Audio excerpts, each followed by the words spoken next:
Welcome one, welcome all to the SMITE Showcase. Season 5 is finally here. We're a little bit delayed by a day, but weather caused that situation more than anything else. Yeah, Atlanta is not equipped for cold weather. No. Happy birthday, by the way, AJ. Oh, thank you. First of all. It's such an exciting day for me. Joining Ajax on stage with us today, or on the set, I should say, is Christian. Christian, tell us a little bit about what you do so the fans at home know. Yeah, so I'm the lead environment artist for SMITE, and basically I work with Chuck and the rest of my crew, and we basically do the entire environment for all of SMITE stuff. Awesome. So you've been involved heavily in the map then, I guess. Just a little bit. Okay. Big time involved. Well, we got a lot of things to go through today, so I hope you all at home have made sure you've got yourself drinks and food ready because it's going to be a long one. I don't think anyone's going to complete bingo if you played on Reddit today. I was looking at the bingo board, and I don't think all those things are possible. It was not a very good bingo. If it happens, I'd be very impressed. It was funny, but it's not going to bingo. Didn't work as well. So we're going to start things off with new pantheons. We discussed them a little bit earlier on at Harry's Expo. We have, I believe, Voodoo and Slavic. That is true. Is what we're going to be seeing. Yeah, I mean, we're changing up our pantheon system a little bit, which is cool. What we want to do is add more unique gods to the game, and we don't want to hold ourselves back with a lot of constraints. So these new pantheons are going to be added. We're going to add gods for them this year, but we're not going to pressure ourselves to add full rosters of Voodoo and Slavic gods. So you get one for now. Maybe we'll do some more later. Maybe we'll do more different pantheons, but we're not going to pressure ourselves into making 5 Voodoo gods right away. So there's the two things. Obviously, we've already discussed the pantheons. We've also got the Ragnarok event that's going to be going on, and it's already started. Oh, yeah. And will continue for the next couple of patches. Oh, that's the skins we saw during the intro here with Jingwei and Kukulkan. They're sick. Really cool, kind of Hades is underworld themed. So that's going to be the second bundle. There's going to be one more, so there's 3 total patches for Ragnarok. So next patch, you'll get a few more skins for that event as well. And then after the Ragnarok, we're going to go into Season 5 Conquest map. But we're quickly going to look very fast at the skins that are coming out. We're going to look at the card art for these skins, and we'll go into game a little bit later on for you all as a sort of a break. Let's have a look at, we're basically some videos for you, so we can play the video at the same time as we can, just discuss it. Okay, cool. Jingwei's the first one we potentially have available here. And there's a card art for the Jingwei. God, she looks a little bit psychotic. Well, Jingwei is very fun and young, but now she's like a demon too, so you stack those things together and... With the horns as well, that was pretty good. That's the Jingwei. We've also got... Oh, there's a little looking game. Wow, these new shots looking good. Dude, I love that bow. Oh, yeah, the bow turned out really well. We'll get to see it in game a little bit later on. That's Jingwei. Next up, Kukulkan. Fiendish Kukulkan. You saw it on the intro too. Wow, the gems. Gems. If they were green, it just looked like he'd just stolen all the gems in SMITE. That's a good idea. Maybe we'll bring that back. Gemstorm Kukulkan. He'll just be a green version of this one. Maybe that'd be the case. For now, this one's really cool and really unique. And my favorite thing is really if you can see the kind of facial structure they did on the Berserk form. It's really like a big demon as opposed to more of a Kukulkan but bigger. That makes a lot of sense. Then next up after that is Star Salvager Skadi. Oh, that dog. Oh, that's a good dog. All dogs are good dogs, but this one's especially good. That one's a real good dog, though. Yeah. Good doggo. The best doggo. There's a little look at it in game. We'll get to look at that later on as well. This dog, we had such a great time in the discussions of art and iteration on this, and we're so happy with how it turned out. Can't wait to hear the voice lines on that as well, just to see how that one works out. Next up is Knight of Wisdom Athena. Oh, she reminds me of the Hercules one. Yeah, she's like very his sister, yeah. Traditional medieval style. And I know people have been asking for a skin like this for Athena, so we're really stoked about this one too. Yeah, the plumage as well. Reminds me of the Hercules one a lot. Ooh, I do like the armor on that too. Lovely looking shield. The way she holds her sword and shield, or her lance and shield, works perfectly for this kind of skin. She needs a horse though. She's missing a horse with a lance that big. Oh man, her kit does not really need a horse though, so that'll be tough. Can she have a flying horse that makes her roll across the map? I don't know. Oh yeah. Oh wow, that would really take it up a notch. Next up, Demonic Thanatos is the next one. Ooh. AJ. Okay. That one looks great. Yes, this is a pretty crazy skin, as you can see. You're going to have some very key differences between this one and ones it might be reminiscent of. It's actually got very big model change across the board. The wings, the face, the weapon, the armor, all different. It's also not going to be transforming at all. Yeah. It's going to look like that all the time. We'll get into that stuff later. We'll get into more details on it, yeah. With those skin stuff. It's really cool. Demonic Thanatos says Pale Raven Morrigan. I mean, end of the day, she's Celtic, so she will be pale anyway. That's not a real shot. Don't think we need to put in there. But she's got a raven. It's a white raven. Raven It's very cool. It is. Looks awesome. We've got no... Okay. I thought we had a video. Oh, there we go. I wasn't so sure. Surprise. I was shocked by it as well. Says it look at the crown. Yeah, different color style. You're going to have full effects and everything changed on that one too. Next up, Anarchist Bologna will be in this one. This one, from what I remember, if I remember the card art correctly for Anarchist Bologna, Yeah. it's a recolor. Recolor, yeah. Now we're running into, so the next few will be the season ticket recolor. Awesome. So these are going to be part of the season ticket. Tier 3 recolors, yeah. Okay. So that's the Bologna one. There's a little look at it in game as well. So not the pink style, but still the crazy style. Yeah, when we were originally concepting the skin, we were like red and black. But then we were like, we kind of have a lot. We can probably make some more interesting colors. But then we we're like, we still really liked how it looked. So coming back. After that, we've got Groovy Aphrodite. Oh, Hella yeah. groovy in this one. I really like this. Yes, card art. this one's also getting a full like texture and modeling update, as well as the old Aphrodite will also be updated. I mean, we've seen this before. The hair is much better. We spent a lot more time on that. She looks badass. Overall texture is updated, so it looks really good. She looks bad. That hair. In that one. Yeah. How about that hair, right? Next up, Handsome Hunter Ho Yi. Oh yeah, look at that. We couldn't think of anything else, so we went, he's handsome. Tina- He's a hunter. Tina and I actually brainstormed on this one for quite a while. It was not an easy one to name, but Ravishing Ho Yi. you know, we're playing off of that really you could have called it Blue Steel. romantic. Oh yeah, Blue that was Steel Ho Yi. Hindu man. Where are we gonna get you to more of these Listen, early art brainstorms? listen, Because you're just just show me later a on. good idea machine. That's kind of what they have me for most of the time. Yeah. Titanium seriously. Ronin Susano is the Oh, next yeah. one here. Yeah, so it's the he's a lot more red normally. This time we've got a little more metallic color on his armor. Blue steel. Blue Well, Steel. with That more could've worked skins we too. could have called There Blue we go. Steel. So It's come on, just Blue the Steel, Blue the Steel whole- event. The Blue Steel patch. That'd have been the greatest. There's a little look at it in game 2. Still, how many more have we got? 2 more on the list to go. No, 1 more on the list to go. One I'm more? lying. Hired Gun Ares is the last skin for you. Now, obviously, another recolor, part of the season ticket, as we were Right. saying. We really tried to find some really cool skins to recolor with this, and not ones that are kind of harder to obtain sometimes. So now you have Sure. a different chance to get those. More chances to get hold of them. right. Essentially, yeah. That makes sense. There's a little look at it in game. But we'll go into game later on to show all the abilities of most of these skins, especially the newer ones like the Fiendish ones and the Star Salvager and the Night one too. Right. That's a little bit later on. For now, we've got Christian on, so we should definitely get onto the map. Oh yeah. We're going to actually go straight into game shortly to have a look at the in-game of this map, and you guys are going to go basically over some of the, the art and stuff with this as well. So we're going to start at the Order Titan by the looks of it. Yeah, so as you can see, the base is completely redone, and we have some new features as well as new characters. First of all, the base layout is very different. You'll see we have these smaller pillars, which are served by fountains, as opposed to some big walls on the inner side. We also have the new Titans, which they're encased. That's a rock. They're encased in crystal. Oh. At the beginning of the game. This is just part of our initiative to add more gameplay feedback and information, so the Titans are not hittable yet, and now we're going to make it clear that that's the case. When you destroy Phoenixes, they'll break out of those. Okay, so they actually break out after. Mm-hmm. I was going to say, you're just going to have a rock in the base that you hit. Is that what's going to happen? Yeah, so we base these on lore, too. So this is based off of the original Greek Titans, and so is the enemy Titan.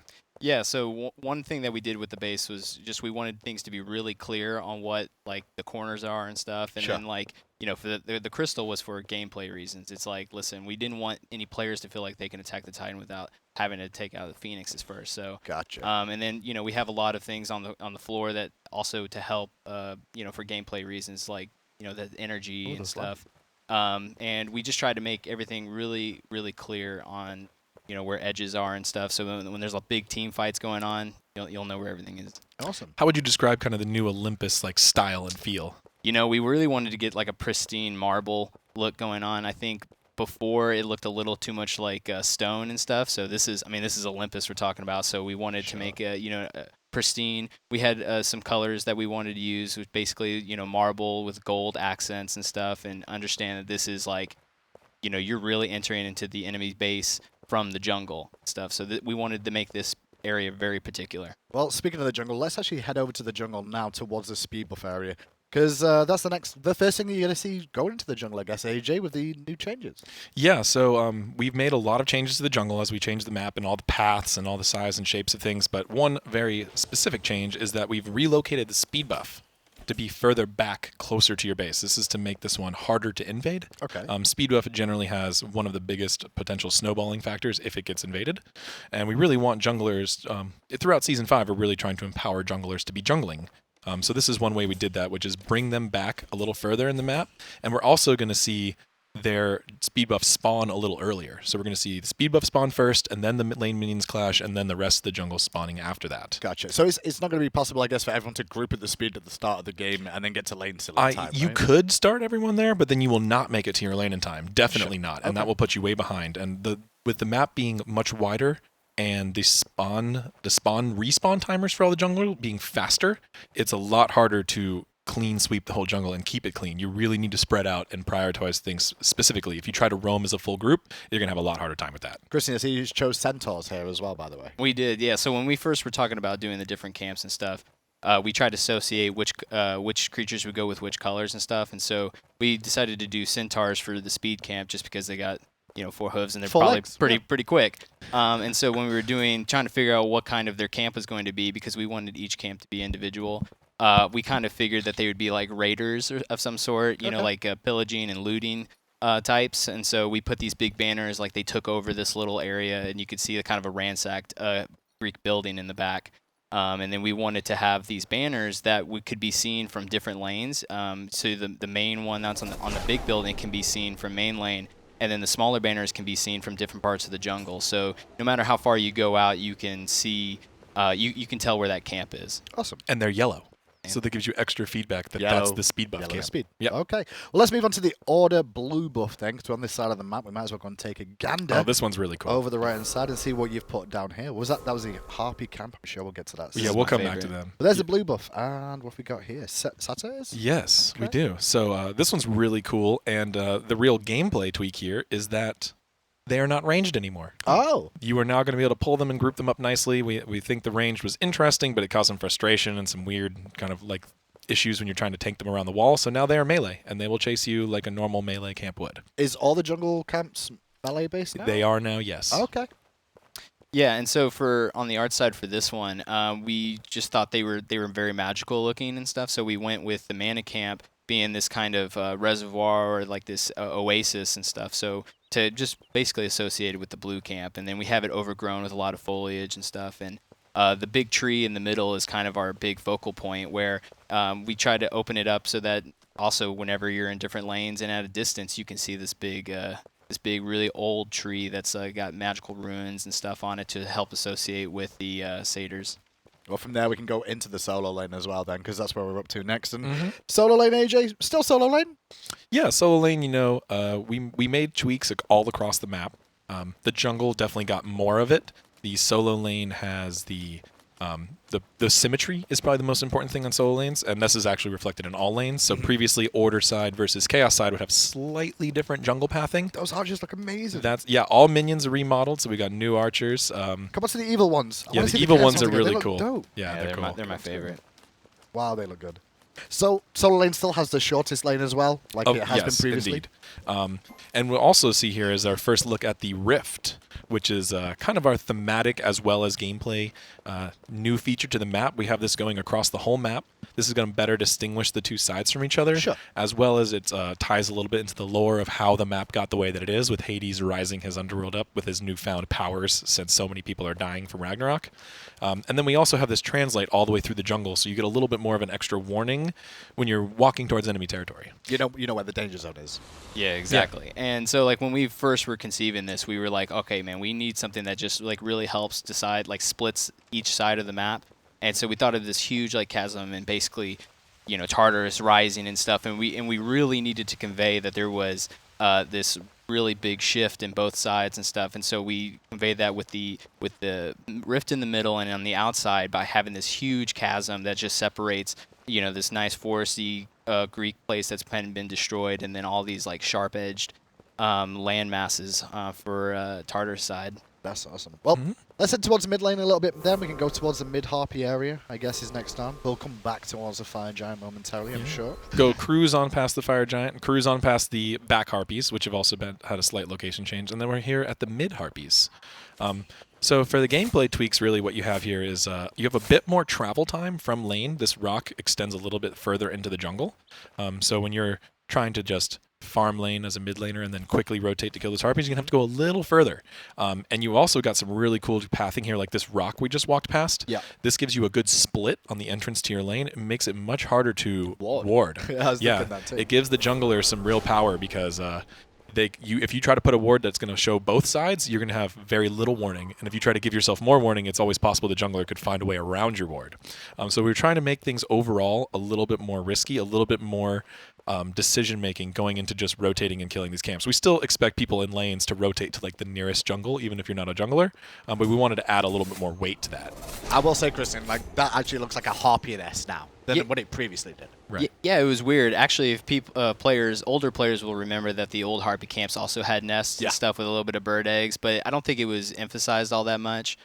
Because we added more islands to the jungles and stuff and a little bit more visual blocking, we needed to make sure that players were like, clarity that what camps are what. And so I don't know, if you notice, like for these camps, we added all these candles. There's no place nowhere else. There's not a lot of grass, and it's very rock cliff areas for these harpies. And so basically we wanted to give the harpies kind of their own identity, even if they are just for XP and stuff. We did it for the jungle camps. It worked out really well. But we're like, in the old map, the harpies were still just standing on like a pile of rocks. So now they have a home. Well, we can head on to mid lane next then after that. And with the mid lane, I can see it's slightly curved in that mid lane. Yeah, that's part of the symmetry, actually. So in order the way we wanted to make the jungle, we have to put a slight bend in it. I guess we could have made it straight. But and the tower on the chaos side is switched sides there, right? Just to keep that symmetry. Yeah, so the map is symmetrical across the horizontal axis. So the left side and the right side of the mid lane are now have different fields, different entrances. So like that difficult to ward rock, that's on the fire giant side of mid lane. Sure. The other side's a little easier to ward. We don't have the geometry quite the same.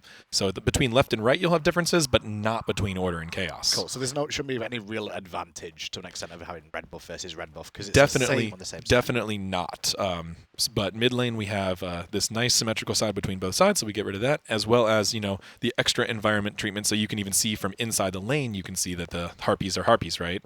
Yeah, exactly. So on both sides, you can see that the rift even kind of goes up to the rocks and stuff, and it's kind of split in the middle. But we still needed to preserve that there's a wall there. But you could see the harpies' nests, all the twigs and stuff on the other side. So I don't. Hopefully, it's not confusing anyone that it's Harpies camp. No, it looks great, and we're working on this rift still too. This is an update from people would have saw in the earlier videos in HRX. We're still trying to give this a little bit more of a. If you can see, if you look closely, there's like faces and stuff morphing into it, which is really cool. Oh yeah. We're trying to give it kind of like a River Styx, like Souls field. That's kind of cool. Feeling. So we're still working on that, getting that to be to the final artistic point. But as far as thematically and for what the goals we're going for, we're feeling pretty good about it. Yeah, I think there's a lot of people concerned about they can fall into it, and it's a very valid concern, and so we're still working on making it so that it's clear that you can't fall through it, but that it like lore and thematic, it still keeps that there's a big rift. Yeah, exactly.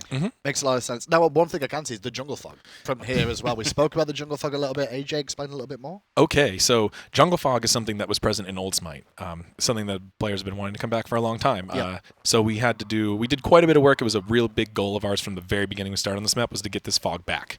So here you have it back, and it looks really cool, and it adds combined with the pathing and the shorter line of sights and the more coverage over the top, it makes the jungle just feel more intimidating, more scary. So one thing I wanted to get into specifically, more gameplay instead of art, is the difference between fog and fog of war. I've been seeing these terms used a lot interchangeably. They are not the same thing. Okay. Fog of war is a concept in Smite and similar games where characters at a certain range are not visible. Even if they could be directly visible to you, they will fade away. Sure. That depends on enemy vision or allied vision or having a ward.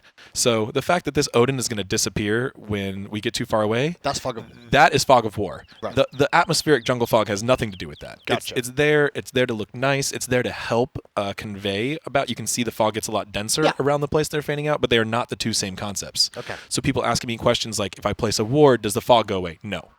Sure. The fog stays. If you alt up in the air, which we could probably do with this god, you can still see the fog all below you everywhere, it equally.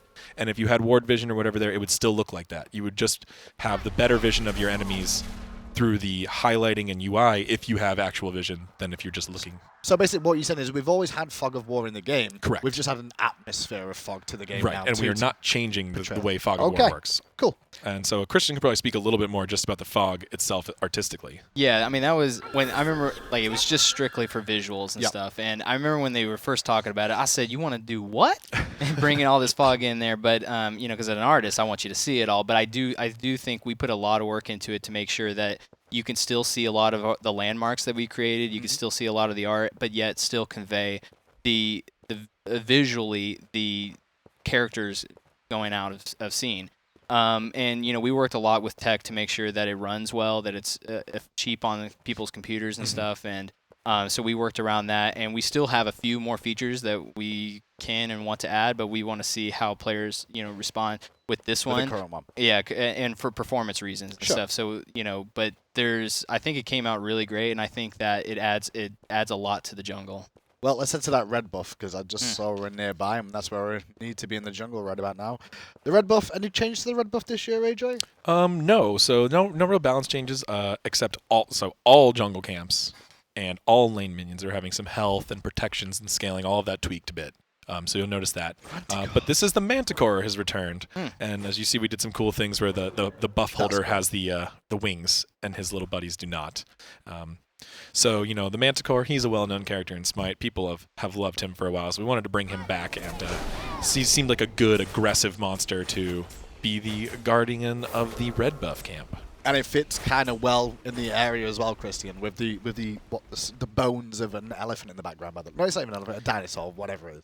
Yeah, what is that? It's a dragon of some sort. It looks dragon. Well, that's the thing. We wanted something. So when we were coming up with all the different camps and stuff, we were thinking of this Manticore. This thing is just a gnarly beast and stuff. So we think that he would just eat and just throw the bones away and stuff. So we just wanted this kind of really cool beast. And we were looking up some lore, and dragons are briefly mentioned in Greek mythology and stuff. So they actually are. And so we were like, let's kind of tie that in.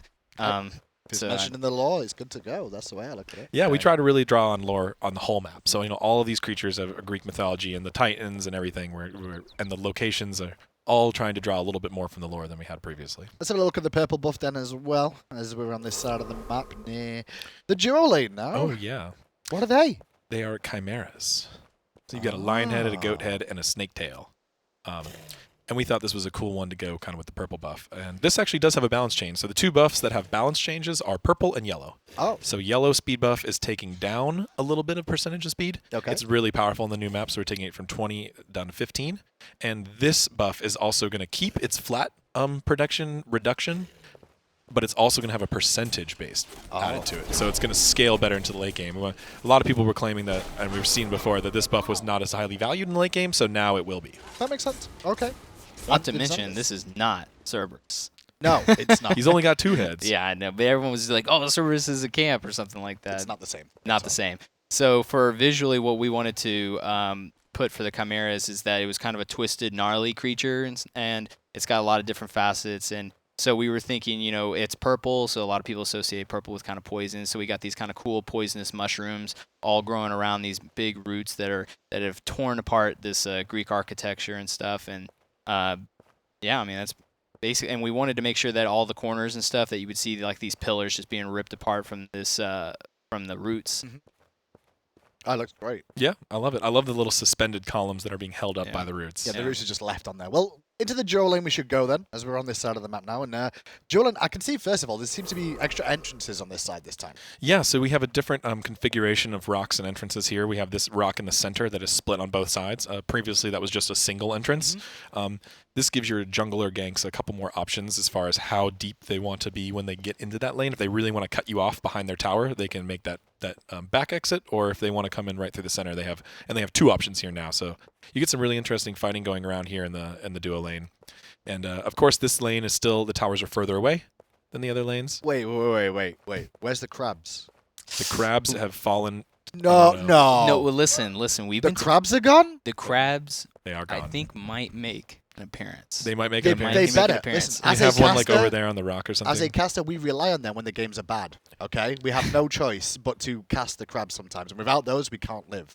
And listen, the crab that flips the other crab, that's my favorite. That's my favorite My too. favorite. It's a real. So we've got no crabs right now. No crabs right now. But you can see that's where the chasm, the whole divide has Yes, really started. And Christian's team did a really cool thing with the 2 sides of the map, where the kind of the long lane side, the chasm is kind of below you and everything's falling down and crumbling into the ocean, and on the other side it's a little more mountains and rising up, so you get very different elevation feel as you look outside each side of the map. Looks amazing. Yeah, so for clarity's sake, we wanted to be where no matter which direction you look, you could be like, okay, I don't, there's not don't see those cliffs and stuff that are rising up, so you know that which side it's going to be on. And also, we really just wanted to show the depth of this chasm and that it goes off infinitely into the abyss. And we wanted to have some really awesome waterfalls and just show kind of the destructive nature of the whole Ragnarok event. Absolutely amazing, the dual line. Well, Gold Fury is the next one up. We're coming to the end of the map slowly, guys. Don't worry, we've got plenty more to give you, but we have to show the map in more The map is the right? biggest thing, so we got to talk about it. Yeah, there's a lot to it. So here we go. Let's start with Gold Fury first, because I did see those oracles behind you, but my oh my, does she look a little bit more regal and dangerous this time? Oh yeah, so very different art style and environment style for the Gold Fury. A lot more creepy, demonic, evil. We're basing it actually off the Greek Furies characters, which are actual characters, and they're known to be part demon, and they're from like a section of the underworld. So they're really not as much described as harpies, which we had before. So we were really excited to redesign that, and of course Chuck brought his badassness design into this one really, really well. Really? And I see a lot of gold here. Yeah, of course, and we wanted to put gold everywhere, so you know which camp you're at.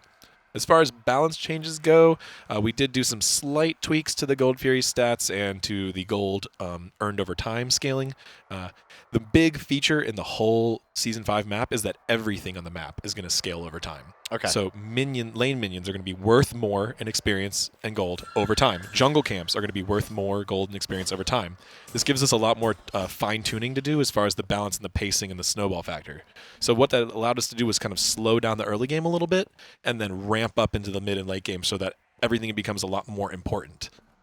It's working out really well in testing. I'm really excited for everybody to test that. But, you know, the Gold Fury was kind of always known as the objective that scales, and now you're going to feel that everywhere.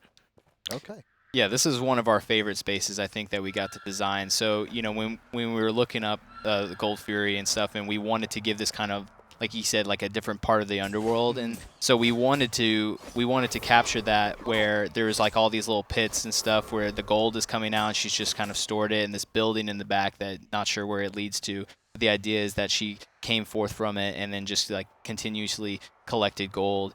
And that statue in the back is kind of the idea that someone maybe worshipped this person, but wasn't sure what that Gold Fury looked like and stuff. So it's kind of like the human-esque version. It's a real slight nod to the Gold Fury, and behind it for the oracles, we have this actual like pit where the oracles come from. Kind of like it's one of the few spaces that we have like a space that goes down. Usually, most of the time we build up, but this was kind of a really interesting space. That's really good. And there's the oracles for you guys as well. So it's still the same sort of thing as what oracles used to do? Yep, you kill both of them, you get vision of the area. It'll move the ward towards the center of the area, so you can see the whole area when you kill them. But the same team has to secure both to get that bonus. Okay. You can split them, and then neither people get the ward. And they've got their own radius. They've got their own radius. Yeah. So I mean, putting them in the same radius we thought was kind of interesting, and it had some thematic things with them hanging out with the Gold Fury, but it was kind of confusing having two leash radiuses on top of each other, and we really wanted to fix that. So when we widened the jungle, we had a little more space. We just moved them over here across the way. So now you can see the ward just appeared on the mini-map, so we'll be able to see this. Looks amazing. Yeah. But we're on to the next bit then, which is to look at some of the towers, because there's some new tower art and tech involved to do with the lighting or something. Oh yeah, we got a lot of cool stuff like that. So both sides of the map have had completely redesigned towers. Sure. They're more different from each other now. So now you see the Chaos Tower, and what's really cool here is the floor radiating the energy. That's only going to turn on when a god is being targeted. Okay. So when a bunch of minions are here, they will walk in and fight the tower and stuff like that, and see if Pawn can remember the commands. He's spawning old minions, which we talked about before. He's like, what are they called now? It's okay, Pawn. You're still the best. But you see that the floor didn't light up. Now you've got the laser radius to tell you you're being targeted, as well as you'll be able to see your team. Will be able to see when someone's being targeted as well. First thing, looks like a dragon to me. Is they both the same, or is one different to the other in Order versus Chaos? No, they're very different, and that was one of the things that we set up from the very beginning, that we wanted to make the towers extremely different and also thematic.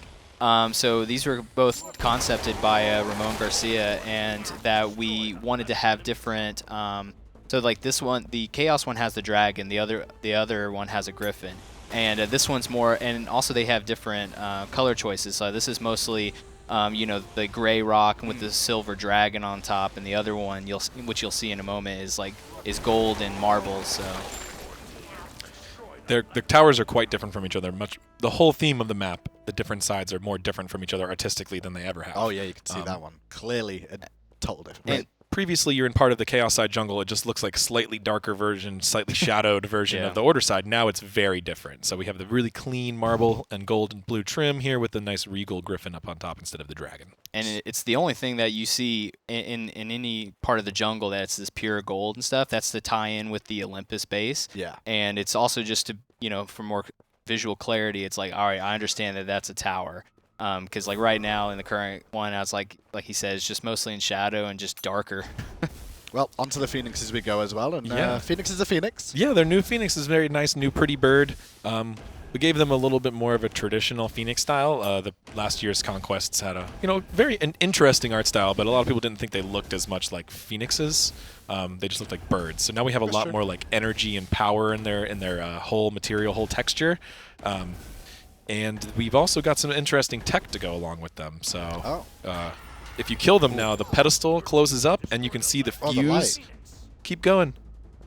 We're going to break out the, and we saw a fuse go to the Titan space that kind of connected it, and then he broke out of his crystal. That's kind of cool. So the crystal will be there until the Phoenix is dead. To remind you now that you have to kill the Phoenix before you can kill the Titan. That makes a lot of sense. Because sometimes, you get in the heat of battle and you really just run right past the Phoenix and you start shooting the Titan, you're like, wait, it's not taking any damage, but it looks normal and it's fighting you and stuff like that. Now it's going to break out and stuff, and you're going to see a lot of extra feedback. Well, we're in the Titan base right now, so we might as well have a little look around to see how... So the Chaos base, I don't know if it's Titan. The Chaos base, we should have a little look around and see exactly what the idea behind this was.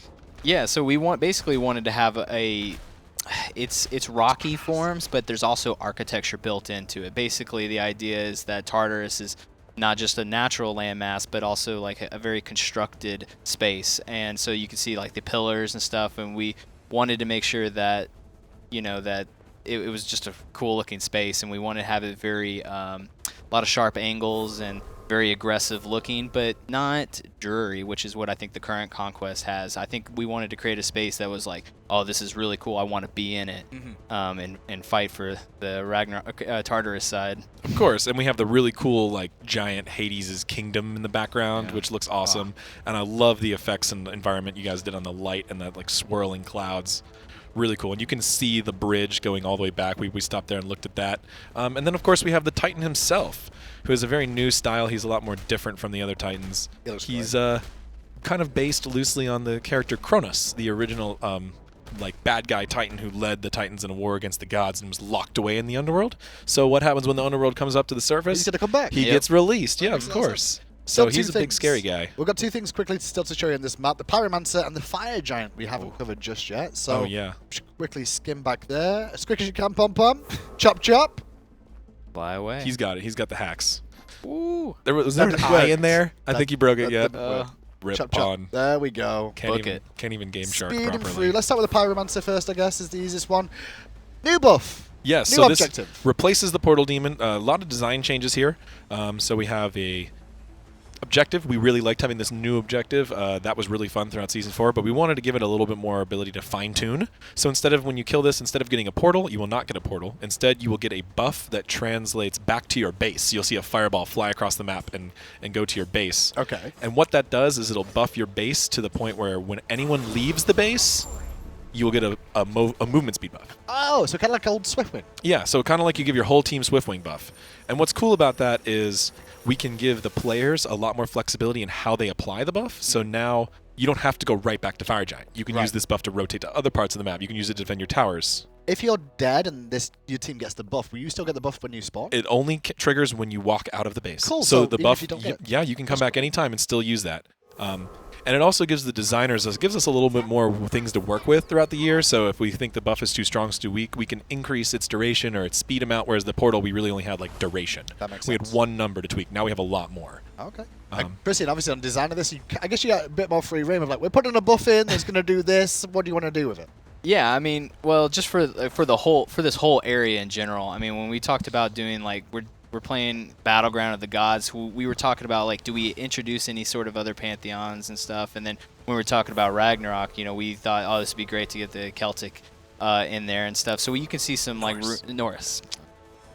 But you could definitely see, there's like all these like Norse columns and stuff, and we got these cool runes that hover in the back around the volcano and stuff, and then this cool like the wooden dragons and stuff, and with the pyromancer and stuff. I don't know if you can tell what's in there in the back, but that's the old giants. Rest in peace, old giant. Rest in peace. A little Easter egg there. Nice little shout out to him. His chains are broken, but he's gone. Freebie. He's melted. Yeah, but the idea is like maybe the pyromancer took it out, but Impressive. We kind of thought about the Ragnarok and how it relates to the whole story, right? Ragnarok is happening. This is our core story. Hel and Fenrir, they got this whole thing started. They're ending the world. Lots of people are dying. That's a global event. So that global event is what's killing a lot of mortals. That's what's powering up Hades to bring up his underworld. Mm-hmm. But it's also Ragnarok. There's fire raining, and there's parts of Ragnarok happening everywhere. That's why there's a Norse character on the Greek map. The fire giant. He came from Ragnarok. He crash lands into Greece, and he's here to cause some mayhem. Wreak havoc. Well, I don't want to go into too many details about what he's going to do here, but he does have some new things added to him. He does have some new attacks. So he still has his rift. Our old favorite. Don't show it all, pom-pom. Hard to dodge rift. We can see it in the playtest later. But then he also has a new attack where he summons a bunch of orbs in the air, and then they fire. And what they do is they split up between the number of targets. So if you try to solo him, that attack hurts really bad. If your whole team is there, you're good. Oh, this is how he spawns in. There's a big fireball that comes down. Oh, from the really? sky. He just fires in like a fireball? That's dope. Well, imagine him not there right now. Right, and then this will Pon's cheating, so he'll crash in like that, and then he'll show up. So you can actually see that. Now there's two. Can you see that across the map? Say in your lane, you can look across and see this star slowly come down. Yep. It's not a star. And he'll also have another new attack where he lights his whole leash radius on fire, and if you try to cross in or out of it, you're gonna have a damage over time applied to you. Oh. So yeah, the lore impact is really the most important thing here. And then, of course, we have a couple design tweaks. So, all in all, this map looks amazing. Any final thoughts before we move on from the map? I mean, I think we covered everything. We're going today. We're trying to go a little quicker, a little more general instead of reading every number. There is a lot of number changes in this map, an absolutely staggering amount. To make you guys clear as well, the full patch notes with all those number tweaks will be available for you. I am not manually reading through every single number change of experience. You can't even process changes. it. Not enough pages. But they all will be released after the patch notes for you guys to look at through at home and then debate over whether this number should be higher, lower, or exactly where it is right now. I would really encourage everybody, because of the new scaling, to wait and play. There's a lot of things. It's much harder to just calculate things in your head. But the main goals of this map were, of course, to take the art to the new level, which Christian and his team and the character teams did an amazing job. And the other thing was we wanted to just affect the core pacing of SMITE. Okay. And through those kind of changes to balance of golden XP and how they earn over time, and making a couple tweaks across the map, jungle camp speed. We also made an adjustment to minion behavior. They're going to focus towers now instead of enemy minions when they're in the same area. A couple changes like that to help the map feel more like things are happening over time gradually, as opposed to like one big team fight that decides the whole game. Awesome. Okay, that's it for map. It's time to move on to items. Before we do, Christian, thank you so much for joining us. Thank you. Let's have a quick flyover of that map one last time for you guys if you've just been tuning in to get a nice little feel. You've seen this video before, but take a quick look.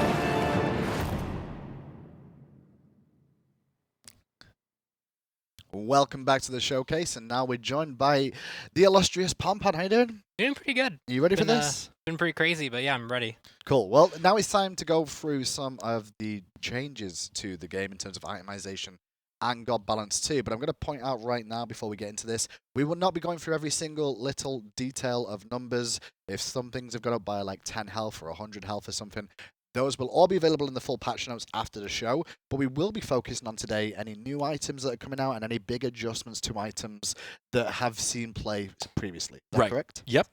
Yep. Awesome. We're also going to change up the order a little bit. We're going to go in categories. Yeah, So well, we're not just going to list everything alphabetically. we're going to start with starter items here. And the first thing to say is all the starter items you know and love are gone. Yes. That is the truth. This is a big change. We Next. wanted to really look at starter items All the in 500 general. ones, all the 800 ones, they're all Yep. gone. So all masks and starter items currently in the game have been removed from the game. And as you can see at the bottom of your screen, welcome to Blessings. What are Blessings? Blessings are a new type of starter item that focus more on class role specific goals. Okay. They have mostly they work like starter items, but they have some slight new rules involved in them. So you'll only be able to buy one blessing per match. You can't buy multiple. Once you buy it, you're locked into that one for the whole match. Okay.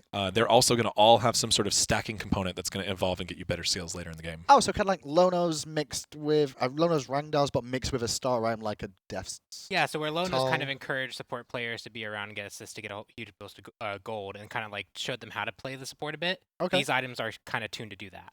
All right. Well, I guess the best way to really do this, they're going to evolve over time too. We should probably just start off with going through one of the blessings to begin Yeah, with. let's look at Mhm. one. And So Assassin's Blessing is the first one on here. I guess it's aimed towards assassins, but it's not forced onto every single. Just because it says assassin doesn't mean you can only pick it if you're an assassin. exactly. So what we're doing here with blessings, first of all, is there's going to be conquest ones and non-conquest ones. Right. So 5 of them will be unique to conquest. They'll only be available on conquest. Every other game mode will have the other ones, and none of the conquest ones. There's no overlap. Gotcha. So we start with Conquest Assassin's Blessing. Right. So we're looking at conquest assassin's blessing. Assassin's blessing. We use the terminology with the classes to kind of think about what gods these pair with. For newer players, they'll be able to know they're playing an assassin. I can probably get this one, and then they can read the item text, kind of loosely guide them through the map and what to do. But it's also kind of think of it in kind of a flavor sense. Like, so Yeah. you can buy any blessing on any god. So if you choose to play like a guardian with assassin's blessing, it's almost as if an assassin kind of gave you their Their blessing. buff, their stats, their blessing. Here's something that I normally do, but you're picking this up, Mhm. so you can now enjoy these too. So Okay. any god can buy any blessing in Now- any combination. At the bottom, you can see it says gains 35% damage bonus damage versus jungle monsters. How much are blessings, first of all, I guess? We should, 'cause They're 700 gold. they're all 700 All gold. of them are 700 gold. 700 gold. Is there any particular reason we went 700? Or? It was just kind of the price point that made the most sense. If you made them a bit too cheap, it gave people some power spikes. If you made them too expensive, it made it so that other tier starts were a bit more efficient than this. Okay. So you want this to be something that a lot of players can pick up. It's good to pick up, but it's not the automatic right choice. If you have a really high level strat that involves you maybe wanting to go like a tier 2 item really early first, you can still make that work without being forced into this blessing. Okay. This price point works really well with buying other tier 1 items and then still having room for a little bit of potions too. Sure. Okay, and there's other changes as well to some of the other stuff that's starting off, so we'll Yep. get to that later on. Oh yeah. Assassin's Blessing, first of all, it's 700 gold, 35% bonus damage to jungle monsters, 7% health restored on killing a jungle monster, and 20 mana restored on killing a jungle monster. And the role quest, this is the evolution of Right. this item. They're going to be called role quests. Every blessing will have a role quest with this new subtitle to support that role. So role quest jungler, and you'll have to kill jungle camps to gain stacks to power up your blessing. Okay, and as you can see, whether you kill or assist jungle monsters or enemy gods, jungle monsters are worth 1 stack and enemy gods worth 5 stacks. At 50 stacks, this item evolves to give you plus 10 penetration. Yeah. Something that assassins love. Pretty Yep. much, and it also works off either if you're a heavy ganking jungler, you can actually get ganks and get stacks, or if you're just a heavy kind of farm jungler, you want to clear camps and go towards the mid-late game, you can just farm your camps to get your stacks as So well. work both ways. Now this one feels very jungle focused because it's Mhm. jungle monsters. It does bonus damage too. And that's Sure. what a lot of these are. They are going to be very focused, kind of like a role. Right. Okay, that makes sense. But there's no harm in like Cabrakan jungle if those Yeah. come about picking up that item to do more bonus damage. So. Of course, and we might see people picking up this jungler blessing on non-jungle gods too, but the other blessings are pretty attractive, and you can only buy one. So if you're gonna do that, you can't buy Bumbas and Soulstone or something and be a mid lane pseudo jungler. I You're know. gonna have to lock yourself in, and If- if you go for the assassin's blessing, you're gonna be foregoing the mage's Have to blessing, commit. which is pretty strong too. So it's gonna be a lot more firm decision making as far as which one you go, but also more flexibility in that all gods can buy all of them, so you can do some pretty interesting combinations. So that's the Assassin's one. We'll go on to the Guardians one next. The Guardian's Blessing is 700 gold. It's going to give you 100 health, 5 physical protection, and 5 magical protection. And whenever you assist with a minion, you'll get 7 HP and mana restored. Also, it's got 3 gold per lane minion assisted on this as well. And the role quest is the last thing to add here. Assist with lane minion kills to gain stacks. Each assist is worth 1 stack. At 50 stacks, this item evolves and gives you more gold per 5, 3 gold per 5. So Yep. that technically, once it's evolved, it's so you get 3 gold per 5 plus minions are still giving you 3 gold. Yep, and this as well. all triggers off just assist. So the more supporty role where you're not necessarily taking last hits or farm from your hunter. Yep. This is more the support role where you're focused on getting the assist for these kills. You can see this one's really powerful too. You can Sure. only power it up off assisting, so that's pretty hard to do on the new map. You got to be hanging out with people It's in very lane. support. It makes you want to play Right. support. But it's also going to give you gold over time. So Lonos gave you just one bonus, and that's going to give you gold over time. So it's really help the supports stay in the match even as it goes long. Well, next up, Hunter's Blessing is the next one. And can you imagine where you're going to be in this role? The Hunter's Blessing, Yeah, right? 700 Whatever will gold. it do? and it's going to have 15 basic attack damage and 5 MP5 on this base. Mhm. And then it comes with the role quest for carry, because obviously it's not just hunters that will pick this up. Some like Freya Soul could look It's You could do very- Vulcan EDC if you really wanted to. Okay, well, Snoopy is maybe in the SPL next year. We'll find out. Role quest carry. Kill or assist lane minions or enemy gods to gain stacks. Lane minions are worth 1 stack and enemy gods are worth 5 stacks.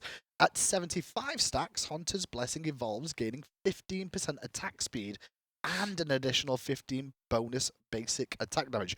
Basic attack damage. That's Yes. not just It damage. won't work off your abilities. It'll just add to your. It's like the old purple buff where it gave you a bit of basic attack damage. Yep. It works into your crits. It works into your basic attacks. It does not work into like Neath's one. Okay. It's kind of a new stat that we haven't really used before, but it's important to the game. You get more bonus for just characters want to use auto attacks. So this is actually really strong on like Soul and Chronos. We've seen even in testing. It's very good. So that's the Hunter's Blessing. We'll move on then Mhm. to the Mage's Blessing. Mage's Blessing, 700 gold again, 30 bonus ability damage. So that's not going to empower your auto attacks. right? Correct. Yep. Okay. 3 MP5 per 10% missing mana. And the role quest is kill or assist lane minions or enemy gods to gain stacks. So kill or assist. Okay. Yep. Stacks are worth 1 stack and enemy gods are worth 5 stacks. Sorry, minions are worth 1 stack, enemy gods are worth 5 stacks.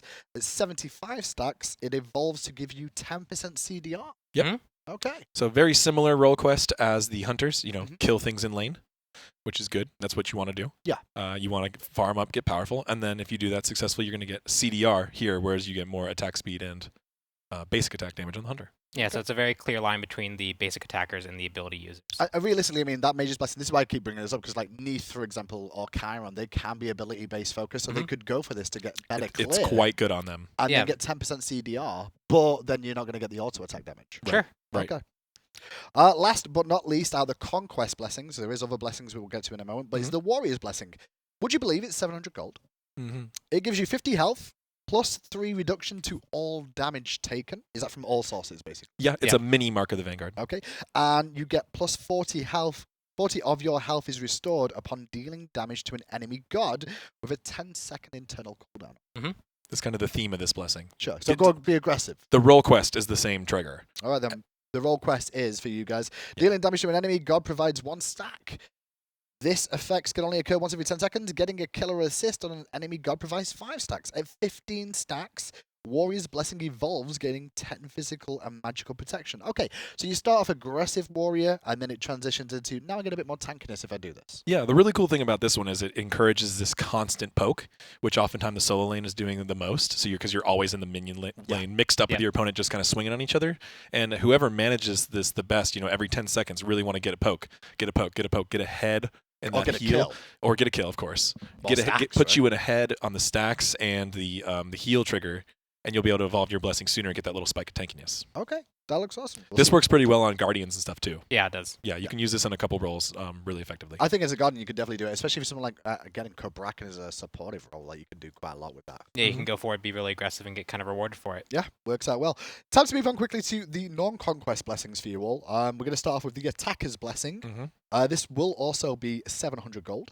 It'll give you 20 physical power, 25 magical power, and the role quest is damage. Damage lane just deal minions damage. and enemy gods to gain stacks. Dealing 100 damage to a lane minions provides 1 stack. Dealing 100 damage to enemy gods provides 3 stacks. And at 50 stacks, Attacker's Blessing evolves to give 10 penetration. Yep. So if you're an aggressive character, you just poke for damage. You get rewarded for poking for damage. That's the attacker one. Next one, if there's attack, there's going to be defense, and that's what we're up to next. Defender's Blessing, 700 gold, 100 health, 10 physical protection, 10 magical protection, and the quest is tank. Mitigate damage to gain stacks. Mitigating 50 damage provides 1 stack, Mhm. and at 50 stacks, Defender's Blessing evolves, gaining 100 health and mana. Yeah, so this is an interesting trigger because it's off damage mitigation, which we don't really we track as a stat, but we don't really trigger too much off of it. And so now you have to be a tank, you have to be forward, you have to be tanking shots for your team, but you also want to stay alive because if you're dead, you're no longer mitigating anything anymore. So it's kind of an interesting trigger where you have to play this tank role very effectively to actually get the stack Be up. tanky, take damage, get more health to take more damage. Yeah. Makes a lot of sense. Specialists Blessing is the last, but well, and the least. Well, not necessarily the least. I would not say Ah, that. that This one I sounds think cool. is I'm not actually has looking the at it. most widespread application. 700 gold, shockingly enough, 10 MP5 and 10% cooldown reduction as standard. And the quest is damage enemies or heal allies to gain stacks. Each time an enemy is damaged or an ally god is healed by your abilities, gain 1 stack. Each ability can only trigger up to 3 stacks, and at 50 stacks, Specialist Blessing evolves, getting 10% movement speed. Ooh, movement speed. Yeah, movement speed and CDR are really versatile. So you could pick this up on a tank, you could pick this up on a hunter. It could really go either way. Okay, cool. So that's it for the Blessing section. That's it for our starter items. Those will be your new options. Rest in Peace, Soulstone, and Death's Toll, and all those guys. We'll see you later. They will Well, be missed. some of them are going to come back. That's a little true. Bit later. What, Yeah. what- I was really excited about mannequins. What happened to that? A lot of the cool passives from starters, we're like reinterpreting, reimagining, powering up, and applying to different tier 3 items, actually. Oh, actually, in this patch. In this patch. Okay, well, we'll get So to a lot those. of them will be gone, but not forgotten. Well, it's time to get onto the other items and stuff now. But before I do, I'm just going to reiterate one more time. We are not going through every freaking number, okay? I have done a 4-hour patch up before. I have sweated to high heaven before. We know not to do that. We're not going to go that deep. So what we are going to do is we will release a full patch after with all the little small ups and downs and changes. But so what we've done to make this easy is present you guys with a nice little graph, first of all, or a graphic, I should say, to explain some of the changes that are happening that we're not going to go too much in detail about, and they'll get explained later on. Yep. So, without further ado, let's have a little look at the buffs, Graphic. nerfs, and adjustments that are going to be available. I'm going to read from the top so you can all see. Demonic Grip buffs are Demonic Grip, Sovereignty, Heartward Amulet, Iqval, Atlanta's Bow, Transcendence, Bancroft's Talon, Divine Ruin, Soul Reaver, and Chalice of the Oracle.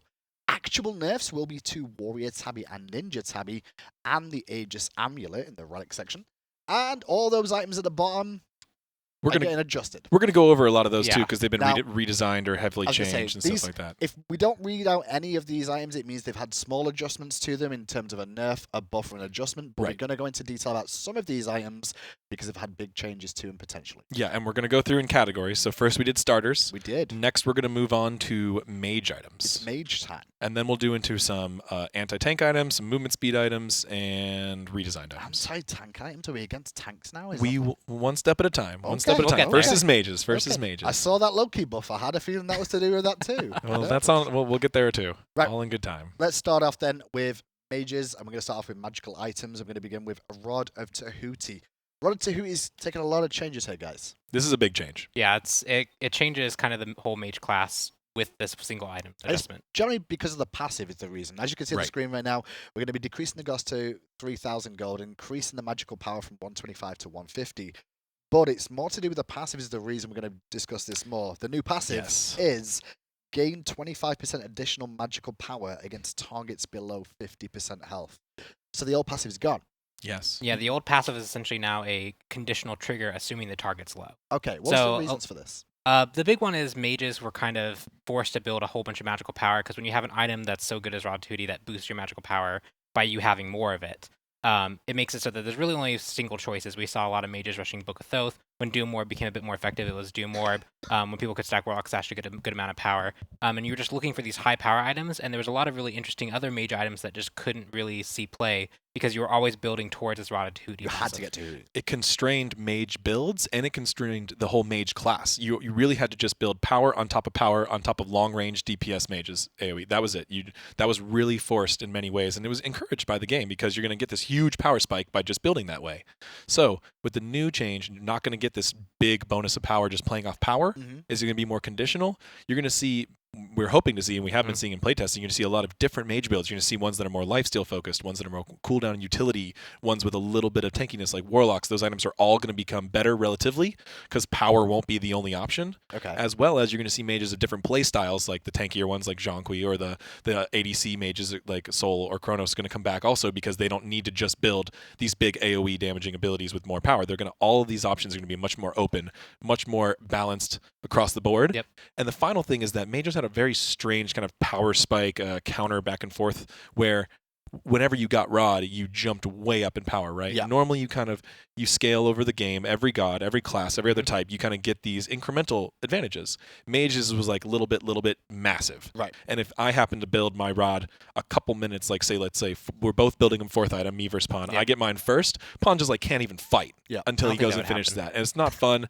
People come around a corner and you're like, oh, I didn't know he bought Rod, and now I'm just dead. Okay. So now things are going to be a little more smooth, there's going to be a lot more counterplay and a lot more flexibility and choice options. Okay, so let's run into Hootie. Now, obviously, all of the mage items have been adjusted to allow for that to happen. Of course. Because obviously, there'll be a big downshift for mages overall. If that's why Tahuti's we gonna have change. the section, the mage item section that As goes on for separate a at the bit. start. So we're going to buff a lot of other mage items to kind of compensate for that power loss. Well, let's start with Doomob then, because that was Yeah. Rod of Tahuti. Doomob's the next one up. I'm going to read off the text first, and you guys can tell me all about it. Decrease the cost from 2050 to 1700 gold. Increase the MP5 from 10 to 20. And a new passive, assisting an enemy minion provides you with one stack. Sorry, getting an assist on an enemy minion provides you 1 stack of Doom, granting you 1% movement speed and 3 power per stack. Lasts 15 seconds and stacks up to 5 times. Enemy gods provide 5 stacks.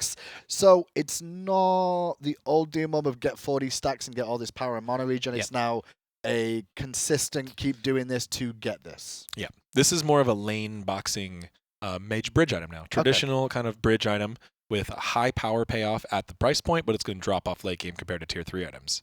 It also encourages a lot more playing around your lane and fighting each other and fighting your opponent in between waves and making moves to rotations and jungle camps as you play. We really like this style because previous Doom Orb was he was either completely snowbally or complete garbage. Yeah. And that was way too binary. We even saw this at like HRX when the teams that were building Doom Orb and doing well, though that was winning a lot. Sure. And it was really outclassing the other mage stacking items. It was make Book of Thoth. I don't even know if it made an appearance, which was crazy. That was a really highly valued item. Warlock Sash mages were definitely struggling. So we wanted to kind of completely shift Doom Orb to something that's more widely applicable and something that's going to encourage this kind of pacing changes and healthier fighting at consistent paces throughout the game, as opposed to just big power spiking payoffs, single game wins, right? Yeah, by buying this, you're really changing your playstyle up. You're playing kind of like old Poseidon did, where he had his movement speed, where you just stack up, be really fast, Clear, and run real roam. quick. Yeah. And especially on the new map, movement speed is something that's pretty valuable. So Sure. having this kind of interesting playstyle shift based off you building this item is really interesting. Okay, well that's Doomob. We'll move on now to Telkind's Ring. This one's exciting. Yeah. We'll read over this again. It's going to go up in cost, from 2,400 gold to 2,800 gold, so a 400 gold increase. We've added 20 attack speed to this item. And not only that, it's got a new passive. Your basic attacks deal bonus damage of 10 plus 5% of your magical power. This effect does not hit structures, however. So it's very much focused on killing gods and minions. This has become the new mage ADC luxury item. Okay. So, we had old Telkines that had a flat component. We always kind of had a tough time kind of figuring out why that was useful. We knew it was fun to people because you could build like Sylvanas ADC. It was kind of strange, but it wasn't really good. But when we were looking at, making all types of mages viable, the mage ADC needed another item to really empower that style. And adding that scaling component, now they get additional actual scaling on their basic attacks from this item, which is just really strong. Yeah, a lot of the items previously were focused either around like increasing their ability damage, or they just kind of had to go with those builds because going Rod Tahuti at the end was the best choice. And so now that that's changed, we actually added this item that really, really focuses on the basic attack component. Hunter's Blessing, Sylvanas, Telkind's Ring. It's probably viable, honestly. His base attack's so low. Yeah, but it's AoE. 0.88. But it's AoE. It's AoE.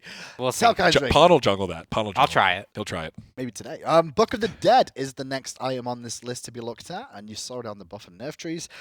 This item has been moved from the trinket tree to the book tree, first of all. Because it's a book. It hasn't. Well, I mean, that would make sense. Small aside, now the tree with soul reliquary is now all books. Okay. So we have a tier 1 book, we have a Book tier of 2, Thoth, tier Book of the tier Dead, 2 book, and then Soul we have Reliquary. Book of Thoth, Book of the Dead, Polynomicon, and Is Polynomial? Oh, yeah, we isn't moved it over there to the books. Oh, yeah, that makes sense. and there's Soul one Reaver. more. Soul Yeah. Reaver. So now you have a full book tree that is actually thematically making sense, build off items that you actually know what they are, as opposed to a reliquary, Can which we I just don't know have? what that Can is. we put Book of in front of it? Book of Polynomicon. Book of Book of Soul- Thoth, Book of the Dead. Book of Soul Reaver. But Soul Reaver, yeah, I mean, we could. Just because it makes sense, then. Book. Book of. So you can go to the library now as a mage. Yep. So Book of the Dead, items moved to the tiny trinket, so to the trinket tree. It's got a new icon. We've decreased the cost from 2,800 to 2,600. We've removed 20% magical lifesteal on this item. We've added 200 mana to this item. Theme of that tree is mana and power. And the new passive is if you drop below 50% health, or HP I should say, you gain a shield equal to 25% of your current mana. Shield lasts 6 seconds. This effect can only occur once every 90 seconds. Yeah, so we loved the shield passive with Book of the Dead. It was really fun. It was really interesting. But it was very out of combat. It was very farming based. Right. So we were like, let's bring in the in-combat. Yeah. As well as let's bring in the mana synergy. So you get some really cool options with building a lot of mana on this item. Okay. So that's Book of the Dead. We'll move on next to Soul Gem. We've got a lot to go through now. And we're an hour in already. I predicted. Are we really? I predicted we're an an hour hour in. and 30, and I think we're looking. It feels more like we've 2 only been on hours. camera for like 15 minutes. It All right, goes we'll go quick. faster. So, Go. Soul Gem, next up. 2,300 gold for Soul Gem, 65 magical power, 150 health, 12% magical lifesteal, 10% CDR. New passive, every time you hit an enemy with an ability or basic attack, you gain 1 stack. At 5 stacks, your next ability will deal bonus damage equal to 25% of your magical power and will heal yourself and allies within 30 units of you for 25% of your magic. Wait, so even if I'm not a healer, Yes. You can heal. I can heal my Yes. team? Yes. Yeah, remember how we Okay. talked about bringing some stars back and amping them up a bit? Yeah. This is what we mean. Yep. Okay. It's has a really interesting effect, especially if you're already kind of a healer that can spam a whole bunch of abilities like Chong Then Ah. you get another one. You're gonna be able to heal more. It's pretty hype. Okay. Pretty cool. All right. That's Soul Gem. You thought that one was hype. Wait for this one. All right. Typhon's. Is it Typhon's Fang? Am I saying that Typhon's right? Fang. Typhon's Fang. 2,800 gold. This is a new item. Luxury. 100 magical power. 200 mana. 15% magical lifesteal. And the passive. Your magical lifesteal from items is increased by 50%. Your magical power is increased by the 100% of a magical lifesteal you have. Yes. Yep. So this is a lifesteal multiplying item. If you have 50 lifesteal, you also get 50 power, and you also get half of that as more lifesteal. You get 75. You get a bonus 25, and you also get the bonus 50 power. So it's got 15 magical. They both 50%. calculate off of the same core number, which is how much item lifesteal you have before the passive starts. But Okay. you can transfer your lifesteal into more power and your lifesteal into more lifesteal. My power is increased by 100% of the magical lifesteal I have. Yes. They stack on each other, right? Well, No. they don't go back and forth. You don't get the increase and then power. Okay, They I both just wanted to play make off sure. the I was same like, core ooh. number. Okay. So say you have 50% lifesteal, you now get 75, Lifesteal. and you get plus 50 power. So Okay. Yeah, lifesteal mages are back. Goobus. 2,800 gold. Goobus. 2,800 gold. That's just the only thing I'm going to say about that one. At least it's 2,800. It is gold. expensive. It It is is. really pricey. Ish. Obsidian Shard is the next one up, and penetration. I Yeah, guess we so should this start is our with that. translation from now we're going to move from mage items, this is still a mage item obviously, into our anti-tank items. Right. I released a blog post a little while ago talking about how the dynamic in Smite works between different classes. Mhm. We don't really want to counter tanks or nerf them. We don't want to nerf tanks across the board anyway. There's Right. already guardians and warriors at all across the stats, right? There's good ones, there's bad ones. They don't need all to be adjusted in the same way. Okay. But we also want to make sure players can counter build. This is something we've always encouraged in Smite. This is something we really like, and you'll see a couple other changes in the patch to be specific counters. But a problem was Titans and Obsidians were just so good against everything.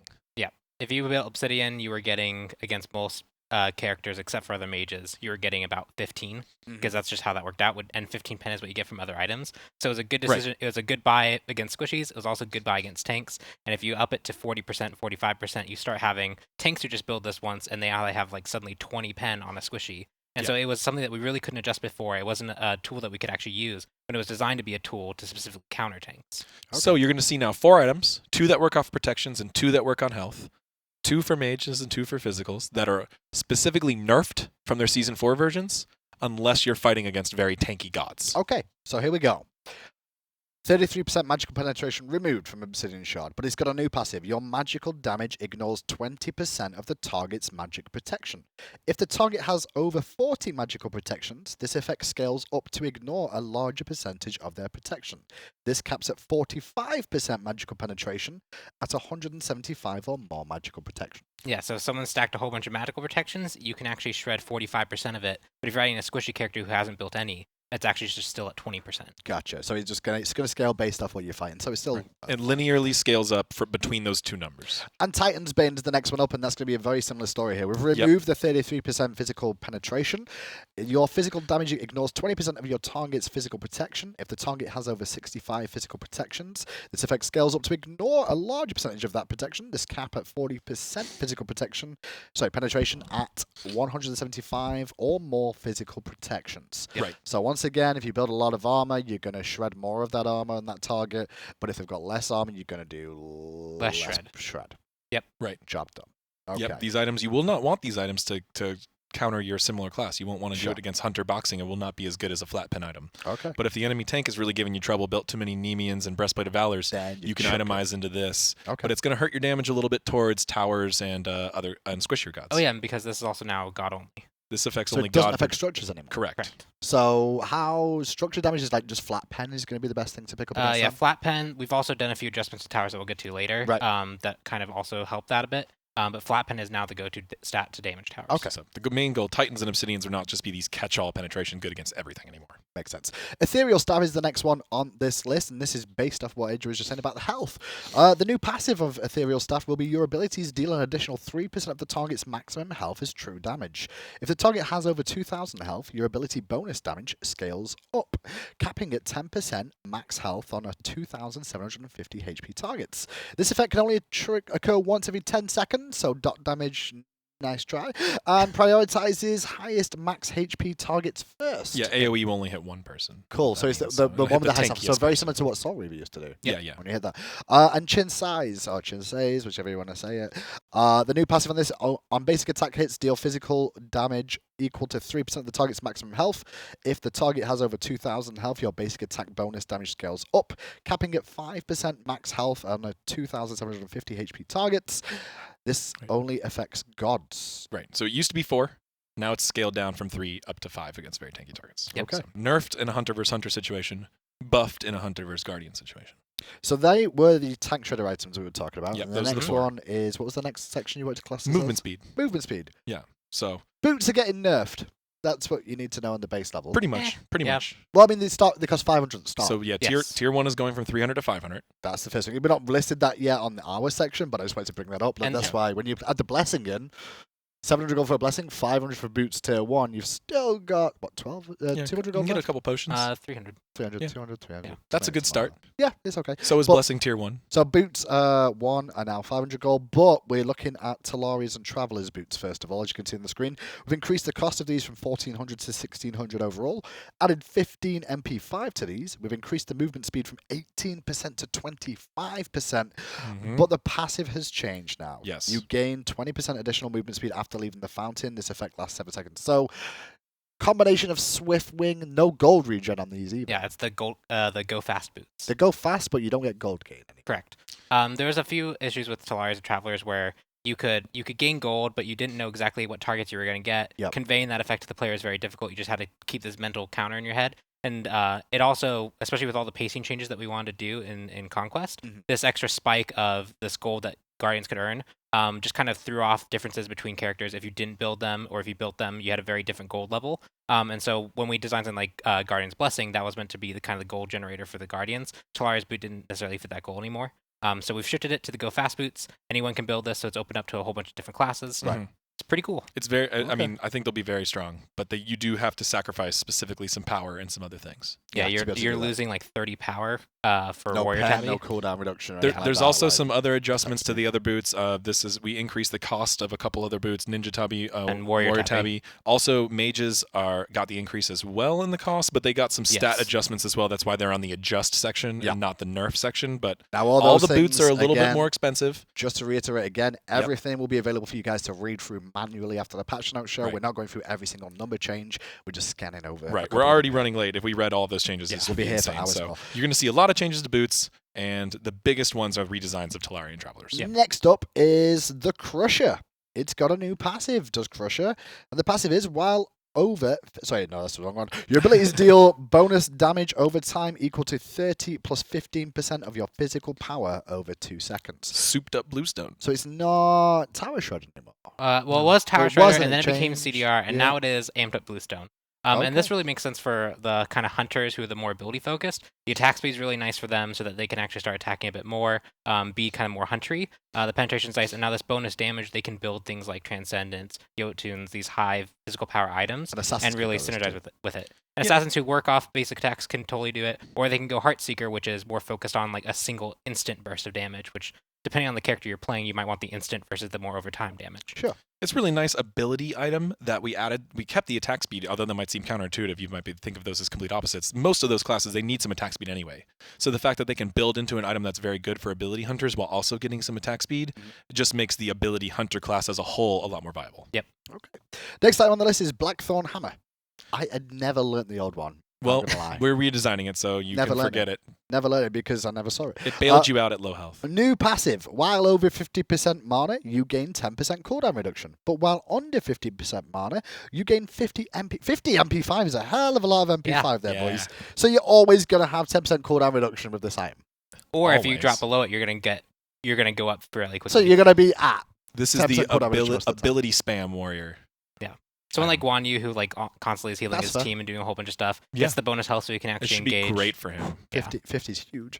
Okay, Yeah, that's it's a Blackthorn lot. Hammer. The next one with a new passive is Iqval. Well, it's not a new passive. It's more of an addition to the passive. It now also reduces magical power by 15 per stack. So instead of having the two different bows, it's Yeah. all in one. Yep, so we're adjusting Ichabel and Silverbranch to make their differences a little bit more clear. So Yep. now Ichabel is going to reduce power of both physical and magical, and Silverbranch is going to do whatever you're about to read It's right now. going to do every successful basic attack increases your attack speed by 5% and reduces your opponent's attack speed by 5% for 3 seconds. Oh, that's good. So it's a 30% swing then. Yeah, Yeah. so instead of magical versus physical bows, now we have power bow versus attack speed bow. Okay. And that's going to be on the Silver Branch bow. And the next item is going to be Hide of the Urchin. This is on an the interesting one too. We're reducing the protections per stack from 3 to 2 to start off with, but now it evolves providing a new effect. And the new effect is you gain 100 health plus 5 per level shield that regenerates a small portion of the shield every 3 seconds while out of combat. The full shield will regenerate after 30 seconds. So it's 100 times 300 times total. 5. 300 total. So it's a 300 200. health shield that That's right. regens. No, wait, No, it's more than that. 5 times 20. It'd be 250. 100 plus 15 times math. 5 times 20. No, because it's every 3 seconds, does it every 30. No, that's only one trigger. Oh, sure. It does a shield amount. We nerfed the protections per stack. This item was another snowball. Oh, you're talking about item. the stacks. I'm talking about the. No, the we're talking health. about both. We're talking about both. I'm just re-summarizing because we got lost in the maths there. The item has been nerfed per protections per stack because this was Okay. just the best protection items. Like Sure. if you could stack it, we wanted to make it not just the most raw stats. We wanted to give it a new identity. So, So it it's get, less so you stats, still get stacks, but less protections. but per you stack. get a shield, But right? if you complete it Shield regens protection. out of combat, it's an out of combat. It's a more if you want to pace out your Yeah. your initiations more is what Okay. it's good for. That's actually pretty hard to stay out of combat for as long as it takes to regen this shield. Like it may sound very strong, but you really have to pace out when you're going to dive. I mean, you can get if you start to clear jungle camps, Minions are you're fine, gonna you're gonna interrupt this a lot. So Sure. kind of getting that whole shield up is something that we want to take for the more calculated guardians. or Next up, warriors. hopefully less math involved. Talisman of Energy is the This next one one on does the have list. less math. There's some still. This is a new item, Talisman of Energy. I've never heard of It this. is is kind of new. new, but so this one was we had an icon and an item kind of worked roughly out last year, but we Okay. decided not to go forward with it. So some people with data mined saw this icon, it might look familiar to them, but now So- it's back with a real item. 2250 in terms of gold, 50 magical protection, 300 health, and a passive. Getting a kill or an assist on enemies causes you and allies within 55 units to gain stacks of energy. Energy stacks provide 1% movement speed, 1% attack speed, 5 MP5 per stack. Last 6 seconds and stacks up to 10 times. So that can be 10 movement speed, 10 seconds. When it says kill or assist on enemies, Anything. Literally anything. Anything Yeah. dying around you. Structures? They don't count as enemies, sorry. I So mean, technically all they are enemies though. Sure. not in the rule not in Caught the 'em, rules of Caught SMITE. 'em, guys. Humanoids, as we call them in the Okay. code. It's minions, jungles, gods. Minion So this jungle is a souped up war flag Yeah. as a sort of aggressive or hybrid magical protection item. And Yeah. it ends up being 10% movement speed, 10% attack speed, 5 MP5 per stack as well. So For your that's whole what, team, if 50 they're near you, MP5 if you per clear day. a wave, you get 6% to everybody right around you. So you can Okay. use this Yeah, I to saw- boost up the whole team. We really like Shoguns Mhm. being an aggressive kind of aura item. This is kind of in the similar route. Yeah, we've Okay. seen it in playtests where people build it and kind of siege towers with it because they're killing mini waves and then pushing the tower, then killing mini waves and pushing the tower. Makes a lot of sense. It's a lot of fun. Next up on the list is Gauntlet of Thebes. Thebes is going to have some adjustments. Increased cost, first of all, from 2150 to 2400. We've also decreased the health on this item from 300 to 200. It has a new passive. For each assist on a lane minion, gain 1 stack. Stacks provide 1 physical protection, and magical protection evolves at 50 stacks. And the evolved passive is provides an aura of 20 magical protections to you and your ally gods within 70 units. So, taken Heartward Amulet to an extent in terms of the aura and thing. Well, Once you get it evolved. Yeah, kind of taking current Gauntlet, which was the aura of both That's true, protections. yeah, I We're forget giving that. this more selfish protections for the Guardian, but also have the aura. But you'd have to really commit to being a Guardian to Gotcha. get this. This is It's like only assists. it's hard. It's only assists. Yeah. You have to really buy it early and commit to stacking it and playing as a support to really get those stacks. Okay. Really, we're just pacing it out better as opposed to providing too much of an early power spike. We had to nerf it this season. So instead, we've created this new identity for a Guardian item. We've been wanting to do something like this for a really long time. Sure. A lot of players Multiple seasons. have had feedback like this. A Guardian item a tier 3 that you actually stack like you do Watchers and Lonos to really assist, and then you get paid off with really big Guardian And then stats. add that with the Hide of the Edge So, and things. if There's a you lot of complete- stacking items for support. If you complete Yeah. this item, you're going to have a lot of protections and health, and you're going to be giving that aura to your team in a very powerful way. Okay, Oni Hunter's Garb is the next one on the docket. New passive. When 3 or more enemy gods are within 55 units of you, you gain a 5% damage mitigation buff. This is just a slight tweak. Yeah. We used to have it be more intense and be on a cooldown, so we Uh-huh. just made it a more consistent but no cooldown. So Okay. And the wording was also kind of a bit confusing because you had to trigger it off a certain amount being around you. Now it just triggers for having people around you. So if we're playing aggressively into an enemy team. Right. So anytime you dive the enemy team, you're going to get bonus of defense. Spectral Armor. Decreased physical protection from 70 to 60. And a new passive. Critical strikes deal 50% bonus damage to you instead of 100% bonus damage to you. It's the anti-crit item. Yep. People We have been have an asking for anti-crit. this for a while. It's Doesn't strictly fear anymore? Does not It's fear. just no fear. Yeah, that's gone. Okay. We found that a little bit effective but frustrating. Okay. So this is the anti-crit armor. It is strictly, worse as far as just general physical protection. But to deal if with there's, crit, it's if viable. there's someone really going crit, it evens out a lot better. Okay, Geb might like that one at some point in Geb life. on this is can almost become uncrittable. Yeah. That's cool. Cursed Ankh upgrade is the next thing on here, and it's remove the debuffs that increased mana cost and cooldown. So not many people were really using that, but I thought it was a very, very strong opportunity. But it now applies a new curse effect. If you are healed by an ability while this effect is active, you take 20% more damage from all sources. This effect does not. Yeah. So wait. If See that face? If my teammate heals me and I'm debuffed, While you're cursed, yeah. but Yeah. what if he's a noob? That's not my fault. He's a noob and he healed me when I didn't want to get Well, healed. he healed you, so use that health Stay to away get out. from him. Yeah, I don't know. We were only doing a couple relic changes. Okay. We were feeling really good about relics, but there's a couple upgrades that didn't feel like they had the same potency when upgraded. Sure. So this was one that people really weren't prioritizing the upgrade. We wanted that to happen.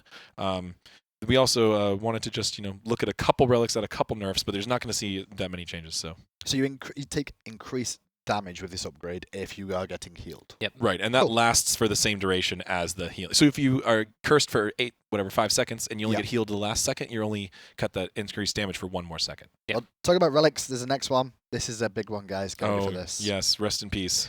Hand of the Gods is gone. Goodbye. Rest in peace, Hog. It's over. Live your life now as a strategy game. It's over. So, Hand of the Gods was a really tough relic to balance. It was kind of always designed as this idea to help junglers in low clear scenarios, but we just didn't see that happening. The only time it was meta, it was used to just spam on Invade. jungle boss clear or invade Yep. clear, which was neither of those scenarios were very fun from most players' perspective, most Yeah. pros. So the item really wasn't, the relic was not fulfilling its goals in either direction, so it is just bye-bye. Okay. That's it for Hand of the Gods.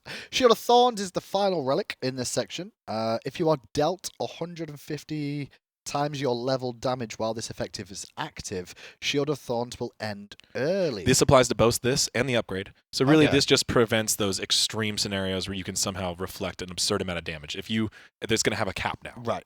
Okay, so it's capped out. So like, if a whole team goes on you, you can still die because not Yeah. everyone's Right. gonna be like, well, it's Yeah. gonna keep. And we'll going. be looking at this number really closely. This scaling number. This was a kind of tough one to calculate, as we want to see it in practice, see if players are actually achieving it ending early and then Yeah. counterplaying it in that way, Yeah. or if it's still lasting full duration the whole time. We'll bring that cap down a little bit. So that's how we want to balance thorns. Okay, so that's it for the item section with us here. There's a today lot for- more. There's still more to come. Go read I it want to make sure online. you're very, very aware of this as well.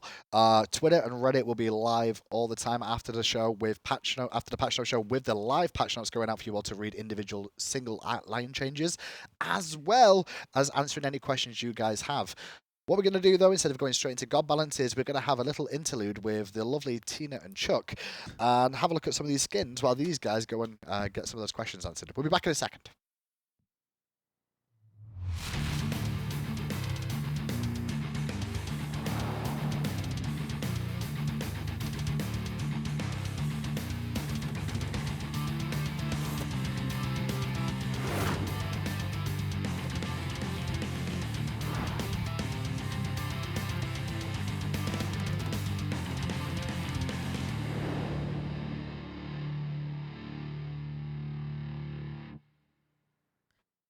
And we're back with Tina and Chuck. How you guys doing? Very well. I didn't get to see the video because Tina was busy hitting me with her headset. Sorry. Just to start the day off. Just Well, heard the guitar. Normally we leave the skins to the end, but we thought because we've got to go through so many numbers and things, we'll take a little break now and show those skins in game before we go straight back to looking at the God Balance changes that are going to be going in as well before the end of it. It was a lot of numbers. There was a I few was getting numbers. sleepy. There was a few numbers. That's why you guys, you're here for comic relief now. Oh, excellent. It's generally what you're always here for, right? Yeah.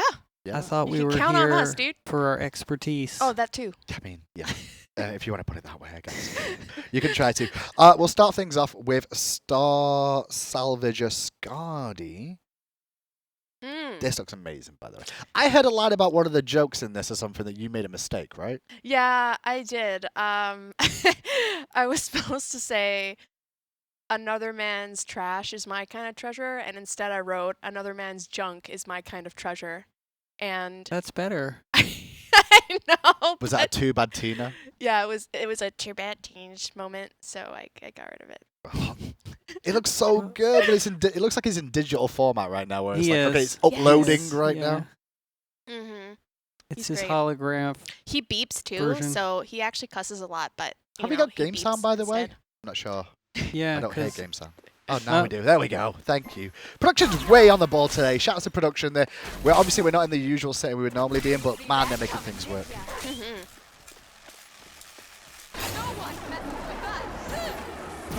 So the whole design of this is kind of like intergalactic star traveling.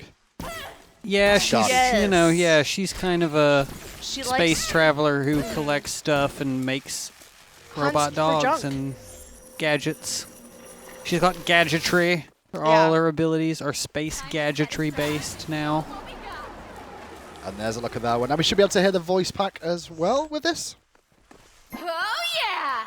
Oh yeah! Nice one! That was crazy! I'm not too shabby! Hey! Yeah, you! I found that item first! Yeah, K4LD over here loves to go on scavenger HUNTS. KLD4. K4LD, like Calder, That's but pretty smart. K4LD. Okay, that's the Scardy one. We'll move swiftly along now to Knight of Wisdom Athena. Cookies. And Chuck, this one looked great. Like, I really like. I saw the little animation we got earlier on, and it looks fantastic with this. What's the hardest thing with this?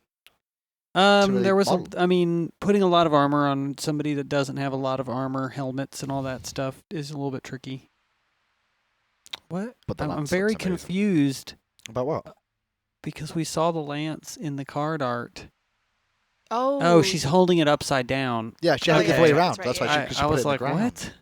Yeah, Looks she- so dinky. But now she's in like attack mode. You Yes. know, she All right, attacks I and she got it. defends. I got it now. with Let's the see what's shield. happening. It makes a lot of sense. There's the dash. Oh, the dash looks nice. What about reach? Reach is so important. I bet you can't show the ult, can you? You didn't think of that, did you, Pon? Silly Pon. Oh, that was quick. Yeah, he's really quick. Was that an eagle? I think so. Do it again, Pawn. On the... Yeah, I see it. On the ground, the eagle comes down as well. Now she comes with a voice pack too, so we should take a quick listen there. Woohoo! Woohoo! You fight extraordinarily! Astounding! I fight with pride. You have sealed your fate. Why did the knight run about shouting for a can opener? He had a bee in his suit of armor. The French knight. Yeah, I was going for a Joan of Arc. That makes sense. Thing. She's very good at losing because she's French, just so you know. Next up on the list, I mean, I have to. Demonic Thanatos is the next one. Now, this one is... Explain this to me, Chuck, because, like, obviously it is the evolved form to an extent of a previous skin we've had. Yes, it is. But it doesn't change. No. So lots of people have, you know, really had interest in getting a hold of Angelic Thanatos. Mm-hmm. We can't really do that, guys. Sure. Because of the way the Odyssey structure works. But, you know, we made like kind of like a super inverted homage skin for people that want to have that experience. It looks dope. It looks really, really good. It's pretty crazy. Now, it doesn't evolve, but I believe there's some tech that's been put into this skin that is also going to be put into the Angelic one too. Yeah, so we added this setup like Discordia and Soul and some other guys have, where if you're moving forward for a while, they switch over to a different animation grouping for moving, which is flying. That was my tweet, by the way, the skull the other week. It was a skull. Yeah. See the skull for the execute. Oh, yeah. Oh. That looks really cool. It's pretty intense. He's got like a very super Castlevania kind of vibe that I've really been enjoying. So we run through the abilities real quick again. Obviously, you've just seen the ult, the scythe as well. Does this have a VGS? Or am I making that up? Did I hear it had a special emote?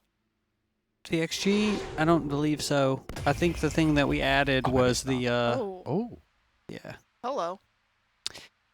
I think the thing that we added was the additional flight thing. Pon, can you move forward for a while without doing anything else? Yeah, just walk. Just kind of be chill.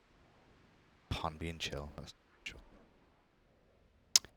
I don't know. I've definitely seen it. Oh, yeah. Well, I don't know. I don't know what's going on. Okay. I don't see the feature. But I do understand that anything that has been added to this skin is also going to be added Don't to use the word Angelic. anything. That's Sorry, a bad sorry. word. Don't. We're on Apologies. the internet here. and Apologies, people not don't anything, but... They could add anything. That's true. You see? If they want to have a go at me, I don't care. I'm not... No, it's not you. I don't care about you. Yeah, but I it's on just my don't want head. to get a lot of tweets. It's on my head, because like, well, Hindu said. And All I was like, right, well, Hindu's cool. an idiot. I'll just blame That's Hindu. blame That's me, a it's good fine. strategy. Yeah, No problem. I feel pretty good All about right, that. that's the Demonic Thanatos. And we've got Pale Raven Morrigan. Oh, sorry, the voice pack for Thanatos. My bad. Yeah, let's do it. Victory will be mine. Victory will be mine, Perceive. Revenge.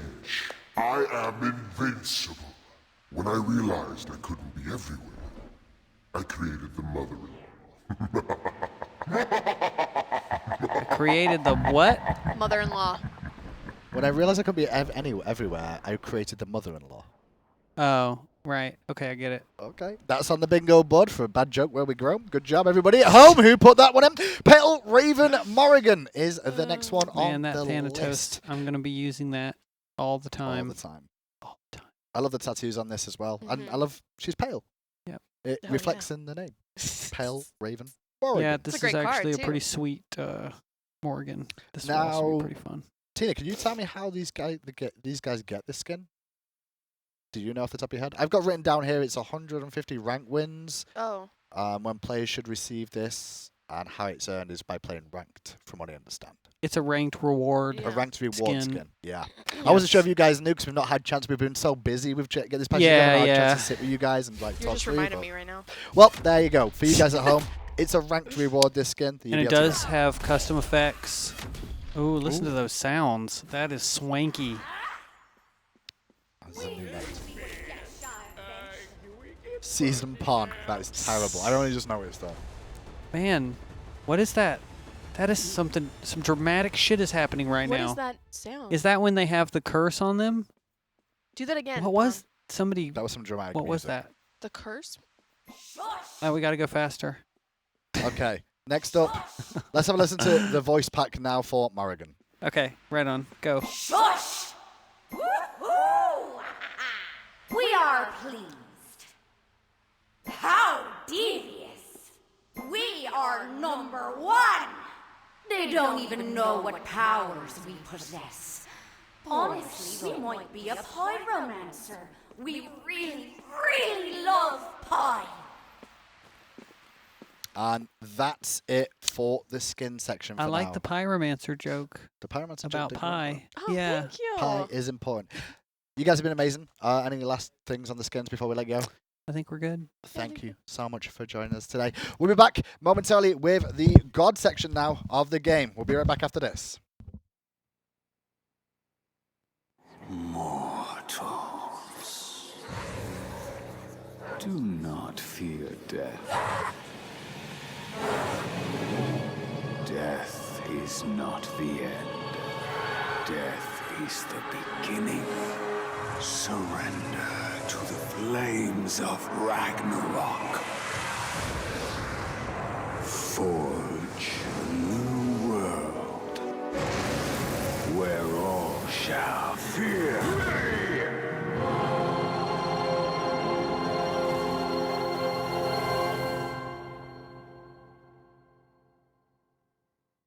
Welcome back. As you can see, Chuck was desperate to get off air so these guys could get back on. So once again, it's AJ and Pom Pom. With time to go through gods next. Oh, yeah. It's God time. Start things off with what's the philosophy for season 5, AJ? So we have a very different dynamic this year. We have a big change to the map. There's a lot of things that are a little unpredictable. We want to see how a lot of things go. So we're taking God balance purposefully. We're taking it a little lighter this year. We're going to address a few key categories, just like we did in items. We're going to look at some mage changes, because they got a lot of changes in their items. We're going to look at some gods that were just clearly overperforming at the end of last season. And we're going to look at a couple gods that are just clearly underperforming, or ones that might end up with some map buffs, I guess. Okay. So really, we didn't want to do too many of these map buff nerfs. We really want to wait for the patch to go live and see how they really perform. Because you can theory craft a lot of things, like Thor ult might get better on the new map, but there's more factors to it than that. There's more cover in the air. It's harder to see where you're going to land. He can't ult really from like lane to lane. He has to walk closer, further, whatever, to the lane before he can actually dunk into the lane. There's a lot more intangibles. Yeah. So we really want to see how a lot of those play out. And so we're taking 5-1 a little lighter, but you can expect pretty heavy balance as we go forward in the early parts of Season 5, because we want to really see how much this new map really shakes things up. Well, graphic is coming on your screen right now to give you guys a little look at some of the changes we're going to see for sure. Buffs to Ymir, Loki, Ra, Agni, Hebo, Hel, Scylla, Ares, Kepri, Tyr, Giannis, Kuzumbo, and Toth. Nerfs to Raijin, Fafnir, Kukullan, Ratatoska, and Muzenkarb Raven. Shockingly enough, you may have seen a lot of those at Worlds. Yeah, and adjustments or changes, Ao Kwang and Nike. We'll go through most of these now, but there's a little rough overview, and if we don't go into too much detail about any of those, you can find them on the full patch notes about what adjusted to them to make it a buff, a nerf, or an adjustment. The next thing to talk about then is we're going to start things off with mages to begin the game. All mages have their magical protection scalings of 0.9 per level. Yes, we're giving this to They've all got magical. So previously, core DPS mages did not have any magical scaling per level. Right. We're giving them all that. Now it is consistent across the entire game. We didn't really do it just for consistency's sake, because it's okay for things to be different in Smite. We did it because we wanted to help the mage class as a whole, along with our item changes and our philosophy of like bringing the different mages up in different strengths and having them all be viable. Sure. Wanted to equalize this out too. This is also a very core component in Guardians versus mages. That's what I was going to say. Guardians versus mages. Obviously, Yeah. Guardians are very strong at dealing with mages because they can get and dive it and no magical protection. So we want to give mages really stood no chance against Guardians in many scenarios previous to this, but now they'll have a few more options. They'll be a little harder to kill by Guardians, and they'll have a little more options like with the tank shredders to defend themselves. Well, we're going to go through some of the changes that we've done. These ones are based off Season 4 balance from Worlds, first of all, from Hires Expo. We'll start things off with Amuse and Carb. Hives, we got first of to all. do the HRX nerfs. Yeah, we're going to do some changes to these. These are still even going to be impactful in Season 5, we expect. Yes. So, a Moose and Carb, Hive, decrease the attack speed buff from 10 to 50%. It's now going to be 10 to 30%. And not only that, we've also decreased the movement speed buff from Hive from 10 to 30% will be now 5 to 25%. So just a little bit less mobile. Yeah, a little bit harder to box with him. He's not going to be as crazy stimmed with Hives fully active. He also is going to be moving a bit less while Hive are active. And especially on Season 5 with the map being a bit bigger, that movement speed component, being able to create that Hive of networks, was a really big boon to him. So a little bit preemptive, but mostly off his performance at Worlds. He was one of the highest performing gods of Season 4, both in Makes a lot of HRX and in ranked play and etc. Really, really strong god. So After Moose and Carb, we'll look at Cucullin. His base stats reduced base HP 5 from 9 to 7. But not only that, we also hit the Spear of Mortal Pain, the Warcry as well. Increased cooldown from 90 seconds to 100 seconds. So the ultimate is going up 10 seconds. Right, that mostly affects his non-berserk mode. Yeah. Of course, it carries over. But this was a really strong ultimate, right? He gets CC immunity. He can AoE CC an entire team, does a good bit of damage, and it enables him to berserk. Yeah. So we really want players who play Cucullin, play him well, to manage their rage better and rely on that, using that on their other abilities as opposed to just ulting right into it. So just adding some cooldown on this to slow him down so he's not just being hulking out all the time. Okay. After that, it's Fafnir. Curse Strength. Decreased the stun duration from 1.5 seconds to 1 second in both Dwarf and Dragon form. So just overall upon the stun just coming down by 0.5 seconds. Yeah, it makes it so that he has a hard time locking down. Right now, he can like stun someone, ult, and then leap onto them, and then stun them again. Yeah. It's a really strong chain. Now having that reduced by 0.5 seconds on both his Dwarf and his Dragon form means he's just going to be controlling teams a bit less often. So other supports should be able to kind of deal with the amount of control that he brings to the fight. He still has the slow. So. Yeah, and he has lots of unique elements, right? Which he didn't need that single player lockdown as well. Like he's already got the AoE stim, or just the single player team stim, and he's also relatively evasive as far as the Guardian goes with his ability to go out of the battlefield with his transformation and with his leaps. So those are his unique aspects we wanted to focus on. A single target lockdown. He was just a little too good at too many things. So. Raijin is next up, and its Percussive Storm reduced the base damage from 30 going to 90. It's now going to be 25 to 85 per shot, which works out at 120 to 360 or 100 to 340 total. Not just Percussive Storm, though. We've also hit Raiju, reduced the damage to targets beyond the first 15 to 55 plus 13% scaling will now be 9 to 33 plus 8% scaling per tick. So the first target takes more damage, the others not so much, so it's not going to be as effective to clear the wave. Right. Okay. Taking his lane clear down, he's got so much team fight impact and his lane clear was also too good. So these both strictly make him harder to lane with. Okay. It also means like if you're a tank, you can take that Raiju and like I'll take most of the damage, my teammates will. Right. Whoever was marked by Raiju and gets detonated will take more, but everybody else will take half. I'm finding like 60%. Tycho Drums is the last one. Increased cooldown from 90 seconds to 100. Sorry, increased cooldown instead of decrease. Increased cooldown from 90 seconds to 100 seconds on that one, so 10 seconds up. Yeah. This is just a very powerful ultimate. We saw this at HRX, so we want to slow this down a little bit too. And the last one on this list from the World's changes are Raven. Decreased base health from 470 to 450, so a little bit squishier. And Mystic Rush decreased damage mitigation buff. It used to be 20 to 40%. It's now going to be 10 to 30%. So overall, big nerf there. Yeah, he was very aggressive early on. He could clear very effectively. He could gank very effectively, and it was hard to push him out because he got so much damage mitigation. You couldn't really ever trade with him. This helps it so that, especially early game, you can trade with him a bit more. Okay, cool. After the World's balance changes for gods, we're going to look at preemptive adjustments for Season 5. Now, a lot of these, I guess, is to things that we could expect to have knock-on effects for those gods. Now we're focusing a little bit around like movement speed and jungle clear, depending on, or just clear in general. Well, we'll start with movement speed, and the following gods are all going to get increased movement speed. I don't have the number of the movement speed, but it's base. So these were the slowest mages in the game at 350, and Guardians. Yep. Guardians were some were at 360, most at 365. We bumped those slow ones up to up 5, and same with mages. So now these mages are going from 350 to 355. These Guardians are going from 360 to 365. Yep, I believe. Sounds right. The reason for this is just because they were low mobility, the map's bigger, so we want to give them a bit more movement. Yeah, these gods that were just slower than everyone else in their class, it didn't seem necessary. Okay. I think Geb is one of the only notable exceptions from here because rollout is so insane on the new map. He will be the slowest Guardian going forward. And then, we'll be closely looking at mages as we go forward, but it didn't really make sense to us to have a couple mages who seemed arbitrarily punished to be slower. Next one on the list is Loki. Now, this was leaked early on, Pom Pom. Yeah. Yeah. This is Decoy, fun. we decreased the cooldown from 14 seconds to 12 seconds and increased the damage from 75 to 275 is going to be 90 to 290. What's the reason? So there's some map changes that happen with specifically jungle clear and with lane minions being a bit tankier. Yeah. And so Decoy as a pet doesn't benefit from things like Assassin's Blessing. Sure. So that 35% damage increase that all other junglers were getting does not apply to Decoy. And so we wanted to bring up his damage a bit so he can still more compete with how he currently competes, as well as lower the cooldown so that he can do things like make the jungle camps or make the lane minions not focus him as often, get a bit more damage out, actually do it between camps because camps respawn a bit quicker, so having multiple uses of Decoy is very useful. Really just to help Loki stay kind of where he is, because he's going to be a character that doesn't benefit from a lot of the other changes that happen that other characters are going to be benefiting from. Okay. So that's the Loki change. We'll move on to Ratatoska next up. Dart increased cooldown from 12 seconds to 14 seconds, and Acorn Blast, the mana has increased on this from 60 flat to 60, scaling up to 80. Yeah. I guess this is because of a semi-globe. Well, Pon was pretty passionate about this one as we try, and this is like an example for how we're going to move forward with this. So for Smite Season 5 balance, especially in the new map, we want to be very aware of mobility and global ultimates. Yeah.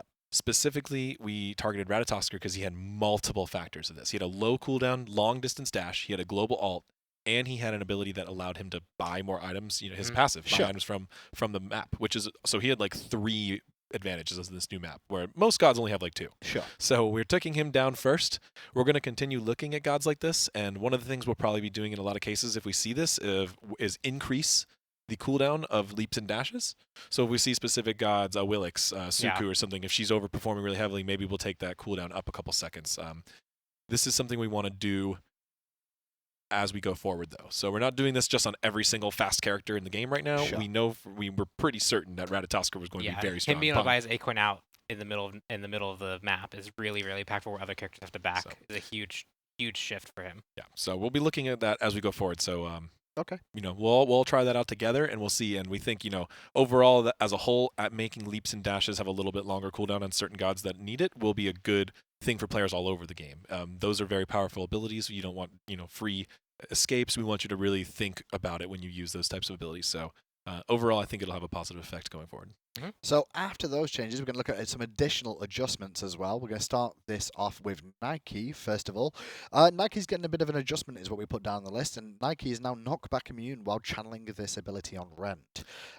We've decreased the damage, however, which was 50 to 190, is now going to be 50 to 170, so early game definitely improvements, but this technically does help a lot of her lane matchups that she was struggling with. Yeah, so Nike is an interesting one. We've been trying to convey this to the community that she is one of the strongest gods in the game. Undeniably so. Okay. She is extremely, since forever. Yeah. But we still get constant requests to buff her. Yeah. Which is kind of crazy to us. We don't really normally see things in this direction when you're so statistically performing so well in so many ways, and people still constantly asking for buffs. We think it's because of her interruptibility. Yeah. So she feels like she's very counterable. We also saw this in our stats where the higher level she dropped off a little bit. Not notably, she's still a very, very good god, but she dropped off a little bit. She was in like top 20 versus like top 1. Yeah, and that's because people were interrupting her. So really what we want to do was make her knockback immune while she's channeling. This is something people expect from these type of abilities in Smite anyway. It kind of felt strange, felt odd. Sure. But then take her damage down a little bit, see if this makes the perception match the reality a little better, and then see where she falls. She very, very likely might need more nerfs, which I know, I'm sorry, you guys think I'm crazy for that, but she's just absolutely performing so strongly. And we've written it, we've messaged it, we've talked about it everywhere, so we're going to finally talk about it here too. She is extremely good.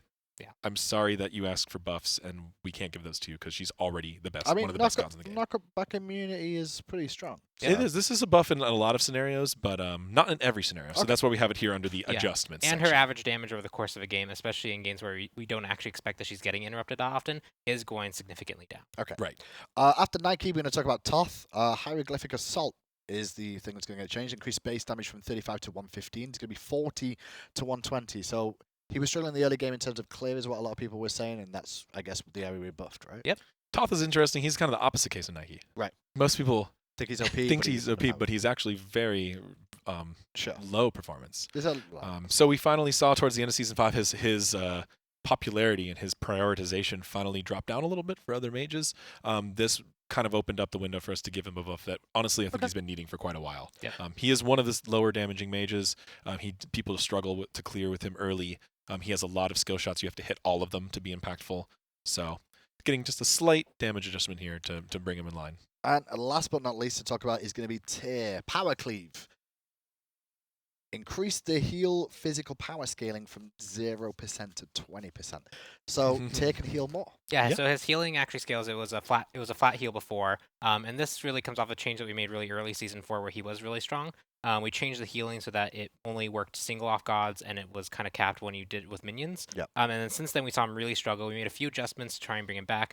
None of them really impacted him enough to kind of bring him back into solo lane. We didn't see him very often in a lot of competitive settings. And so now we're looking to bring back a little bit more of his healing that really did bring him low before. We don't want to bring back all of it because it was frustrating to fight him just healing up to full. Sure. So now, with his normal build, he's going to get a little bit of additional scaling. And if he really wants to actually make this heal super good, he has to start sacrificing his actual bulk to get physical power and actually make that heal more impactful. Right. So a little bit of buff for the tanky tiers. If you're more of aggressive tier, it's more of a bigger buff. So your playstyle gets kind of changed based off this adjustment. More heals for Tear. We did it. How long did it take? Yeah, Long what enough. time is it? Long enough. Now, Hey, Yeah, we almost did it. Yeah, 1:45. 15 minutes. We're really close. I was over. So, what's going to be happening right now? Before I let you go, Yeah. because these guys are about to disappear to go and do some playtests and start doing stuff. When's the patch notes going to be formally released on to the public? I think for they're them out to read now. Are they out now Very already? shortly, if Okay. not out now. Yeah, they're out. Okay. Patch notes are out. Full PTS. numbers. Very shortly. We're doing some final tests right now. Today? It should be today, yes. The goal is today, yes. There Okay. might be a couple bugs. I think Spectral Armor might have an issue. Blessings had some selling issues we're still trying to resolve. You'll have a couple things. Sure. But PTS is planned to be I out today. think the people at home will be okay with a couple of small issues like that if it means to contest the game. Yes, they will. So, let's get to work on it, boys. Sounds good. Get off my set. Go and fix it. For you guys who are still here with me, though, don't go anywhere because we're going to give you guys something special right now. We're going to actually give you a live first look at a PTS where we're going to cast it. And I get to cast a game now after doing a 4 hour and 45-minute patch note show. That's going to be amazing and a really good time. I'm just waiting for AJ to get out of the chair so we can sit down so Tom can be with me and help me cast this game so I don't have to just talk slowly. And yeah, that'd be great. Hi, Efta, how's it going? He's not got a mic on yet. Oh, you're going to do so? Well, you're on camera now. Look at your booty. Look at that booty. So, what's going to happen is we have some of the people in the PlayStation studio. Yeah, I'm on screen. In the PTS studio, they're basically going to go and play a game. It's 5-on-5, Tom. It's Conquest. I mean, you get to cast this. It's going to be fun. So are we, is this another, like, 3v3, It's not the old Joust days. not right? the old Joust days? It's not the old Joust days. Hindu and I, this is funny been that around. we're doing this. This is, I'll be here 3 years in February. But before all that, we used to cast 3v3 Joust for, like... The Challenger season. But Yeah. this is 5-on-5. It's 5.1. on 5.1. Season 5. 5-on-5. 5-on-5, 5.1. Just give us Name 5. out. Do you know all the new items, by the way? The images? Because I don't. I know all of them. I threw the patch notes away, and I should keep it. So I'm like, oh, that's what it does now. No, 'Cause we no, have to learn it too, you've just like got, you you've guys. got, you've got, you like my, thank you. You've got, Hunter's Blessing. Hunter's blessing, blessings. Assassin's Blessing. But do you know? Jungler's The Blessing. thing is, we don't know what the icons. Solo Are gonna Lane Blessing. be. No, but we don't know what the icons are going to be. Guardian Blessing. Which means they could go Hunter's blessing, and we think it's Assassin's blessing. No. That's when we blame the cameraman for not mousing over the item. Well, so this is what happens here when we you go. see an item. I'll give you a perfect example. What's an item? You could not name the magical power reduction on Runic Shield The Season 4. Fang. There's a Fang item right No, now. let's Oh. Runic Shield Season 4. You couldn't actually tell me how much magical power reduces players by, right? Off the top of my head, thinking about it, no. But when you see it built in a Conquest game, you go, all right, so we see the Runic Shield being you- built you by know this his character. secrets. And really nice because it lowers the amount of magical power. And then Pecky's or Ranjan mouses over it and you go, 40 power. That's exactly what we're talking about. Is it 40 power? Yes. Okay. And you pretend like you knew it the whole time. Yeah, genius. Just give away the casting secrets. That's how you do it, baby. That- Call me, casting. If you want casting lessons, holler at me on Twitter. Whatever DM's charging minus $10, I'll do that for you. So we got 5.1 playtest going on. Minus $10. Yeah. Neither of you worth about that amount of money. I don't even know why you both think that's going to be the case. So the reason we're still on air right now with me and FDOT is because the playtest, it's not our world's Oh, you clients. don't even have chat up here. No, it's not our world's clients. And the thing is we actually have to test just like you guys at home would. So it means we've got a 3-minute delay. So those guys are all loading in game, picking the skins, sorting out the roles. I do know it's supposedly aggro versus Pompon in the jungle. And it's Clumsy D versus MLC Stealth in the mid lane. And we're going to get a pause in the first minute because somebody's headphones aren't working. You reckon? Can I tell that story? No. No? No. No? No. Aggro doesn't know how to plug in his headphones. That's not the real story, but I can't It's tell close you the enough. real story. Aggro just can't Aggro just can't plug headphones in or anything. So these guys are going to play an actual game of Smite. We're going to semi-cast it, mainly looking at the things to do with the game that are new and different, and also learning with you guys at home, because this is our first look at the Spectator as well. Have you seen the Spectator yet? Yes. I saw a small glance. We over it. literally looked at it like 3 days ago. It's probably changed since then. You know it's probably changed. You were since then. there. You No. requested to look at it. I know for You a said, fact "Can that we it's look at the changed. Spectator?" And they said, "I don't know." And then they did it. No, it was And just- then we looked at it. it was And then on we another watched screen. the whole game. The playtest that we did the other day. We watched the entire game via Spectator. Okay then. You ready for this? So there was a bus, and then I threw Hindu underneath it. I don't care. That's my game I've plan. sat here for an hour and 45 minutes reading out those notes. That's not even the full notes. Can you imagine if the full notes were here? So there's Warrior's Blessing. Yeah. And there's Jungler's Blessing. Assassin's blessing. Assassin's Blessing. Yep. And there's Mage's Blessing. Yes. Hunter Blessing. Yes. Guardian Blessing. Correct. There is 5 blessings. Got it. See? I did it. Got it. Done. I'll see What you are the guys blessings? later. What are the blessings going to be if we were in Joust? What is Joust? You were talking about casting it earlier, so you must know what it is. I knew what it was in 2013. Wow. Why are we so zoomed in on face? Tom, look at you. You look great on camera. Actually, I'm really proud. You know how you know when you go to visit your profile on This feels longer than 3 minutes. I'm it's just a lot saying. longer, but welcome to production. Shut up. We're used to it. Sorry, that's why we're zoomed in because I got a bad mouth. That's Yeah, why we're zoomed idiot. in on me. What's it called? I completely forgot what I was going to say.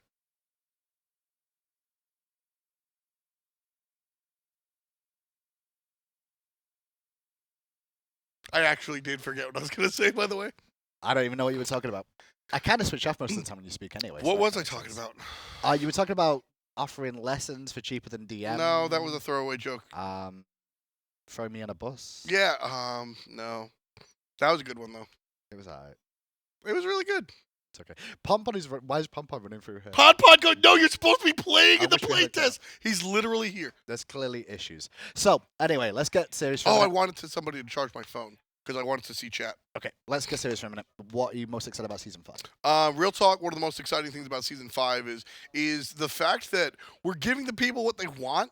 Like a lot of times, and that sounds really glib, but a lot of times players, I'm trying to be inoffensive here. Players request things and they don't know what they want. Not They because think they want it. Exactly, they think they want it, but there's a lot of things behind the scenes that prevent that from being actually what you want. Sure. Right? And then there's other things that maybe everybody wants what the players are asking for, but there's a lot of stuff behind the scenes that prevent that from happening. Right? Like everybody wanted a bigger map, but you can't just go and have a map Big map. appear. Yep. Right? And then the implications of different items and everything. And Joe has to fix the meme shot right now, so Yeah, because you're not going to get the super zoomed in look anymore. Sorry, guys. That's what happens. But we're actually being able to address some of those concerns that the players wanted that we previously just couldn't. Larger map, a lot of the itemization changes, getting rid of the tank meta is kind of a step in the direction that the itemization balance was going for. That like you can't say, "Hey, get rid of tank meta," and we go, done, right? As much as people like to think that's possible, there's so many moving parts in a MOBA. Yeah. They can't really do that. So the number one thing that I'm excited for is actually being to give the people what they have been asking for a long time by way of bigger map, itemization changes, and more that we probably even touched on. So, from my point of view in the map as well, we've play tested it sometimes, we've been able to give some input to it too. But looking at the map, I'm always interested in where we're going to see the starts. Now, obviously, it feels like the jungler's going to be starting at speed. Speed buff, baby. But then, where's the support going to start? Is he going to go back to duo at the start? Is he going to do the other side of the jungle at the start? Is he going to join mid laner or a solo laner? And that's another thing that I'm really, really excited about. There's a game designer, Mark Rosewater, that I really respect. And one of the bigger things that he talks about when it comes to game design is player discovery. And when it comes down to what we looked at Season 4, we've been on that map for so long Yeah. that players kind of figured it out. Like, Well, there wasn't much left to really figure out either. We saw proxy farming, Yep. like, Worlds Light the year before, rather, where Eager were doing the proxy farming between Tier 1, Tier 2. We've seen proxies, we've seen all sorts of things. it got to the point where you were watching things and Samson's knew. did it. You know. Samson's did it. Like, Yeah. so, I remember when they did this before, and you're like, oh, I got a new start. You're like, somebody did that before, and there was no chance to really do your own thing. But now everyone's new. Exactly. And what was Does that fun- mean when we actually test this map today and like we do that, we can call it the aggro start? Oh, no. If it's a bad start, can we go it's the aggro start? No. So That'd be production just said in my head, shoe puns, and I have no frame of reference What's with whatsoever. I don't understand why they've got. Why are you looking at my boot? Like, what is with this? So here we have my boot. Like, why? So you went from the zoom into my face to the zoom into my boot. This is why we employ Joe here, I guess, to zoom in on various features of me. Hey, look, I'm wiggling my toe a little bit. That's my toe. Yeah, that's the best casting you've done of 2018. You didn't see my backyard wrestling cast yesterday. I didn't. You did backyard wrestling cast? I had to stream on high-res TV when people were expecting patch notes. It was backyard wrestling. Oh, fair point. Fair point. I apologize that you ended up on that shift, by the way. I didn't know what it's like. I would have done it myself. Just. I actually want to give a shout out. He's at the camera again. I wish, Jameson, can you plug my phone in? It's dead, and I want to take pictures of Joe. There was. I actually want to give a round of applause to the people on high-res TV. Real talk. His face was great. I streamed from 4 to 7. When people were expecting Season 5 patch notes at 4 p.m. Yeah. And I got the question, like, where are patch notes? And I would just be like, hey, look, the roads are icy. Nobody can get to their battle stations. Patch notes tomorrow at 1. And they'd be like, okay. You expected more drama. I have been on the front lines of these types of changes. I was the first one to stream after the Warriors patch. Yeah. When Bart had the Warrior tears. The tears. I was the first one. I've been there, done that. And for Season 5, new map after a couple of years, boom, boom, boom. JKLOL, we'll see you tomorrow. I expected Drama. Dude, I put on a suit of armor, Yeah. and everybody was really nice and cordial. I will say, yeah, I do want to thank you guys all at Really home, sweet. like Tom's saying, because like obviously it was outside of our control as a studio that we want the patch to go out yesterday. We were all ready for it, to go yesterday, and the biggest problems is that weather just didn't put them in it. There was a lot of unsafe conditions out there. I mean, obviously I'm English and I'm from New York. we come from cold places, but at the same time, this state isn't designed that way. It's all about what was the phrase I was using? Relative preparedness. In New York, you got a snowplow every other block, this, that, and third. I'm pretty sure there were like 3 snowplows total in Georgia, and it wasn't even the snow; it was the ice. Yeah. And there's like a guy with salt in his pocket sprinkling it out. That's how Georgia handles In these England, in things. Manchester, where I'm from, we'd walk Yeah. because we have legs. But Americans don't do that because you don't have footpaths. down Georgia, there's no there. Okay, fair. sidewalks. There's no sidewalks here, so you have to drive a car. But so funny anecdote actually. I was like, New York, I can do this. And then as I'm exiting my complex, I see some dude slides down the ice sheet hill. His car doesn't spin out, but it's like he has no control. And it goes on the lawn of my front office for the complex. And I see the guy in his car, and he's like, and he just gets out and walks in He the just left office. the car? He went, paid his rent with his car on the lawn. Just leave his car there. Yeah, he just went. I imagine Okay. he came back out and left, but he didn't bother parking. He's like, well, this is my life now. This is where I am now. I'm just here now. No choices. And so I saw that and I was like, I'm going to go home. I did not try to go up that icy hill. Okay. I went home. So at the moment, we're still waiting on an update on how this game's going because they're still trying to get themselves all sorted out for that. I don't know what's taking so long. It is. I blame aggro. I'm hearing it's Tina, Finch, Tolly, I blame Aggro, Finch now. Taco, I blame Taco. Clumsy, Caps, Pompon. I can't remember who the other one is. It's probably a combination of both Taco and Finch causing an issue. How could Taco and Finch both be causing an issue? Or different issues? Do you need me to answer this question? I think for live TV we should. Or you should. I don't, actually. No? Okay. Well, you suggested them, not me. Well, they are the most accident prone. Guess. For the most part. Yeah. What do you want to talk about? Skins? Can you guys in production pick up the skins or something? Because, like, we just... I'm having a good time here, Waldorf. I'm not. I've been here for 2 hours, Stanley. Well, I think that's your own problem. Is it? Hey, get the guitar. Oh, Don't get the guitar. You really? I was really gonna do it. I mean, I'm down to Now sing listen, a patch notes. listen.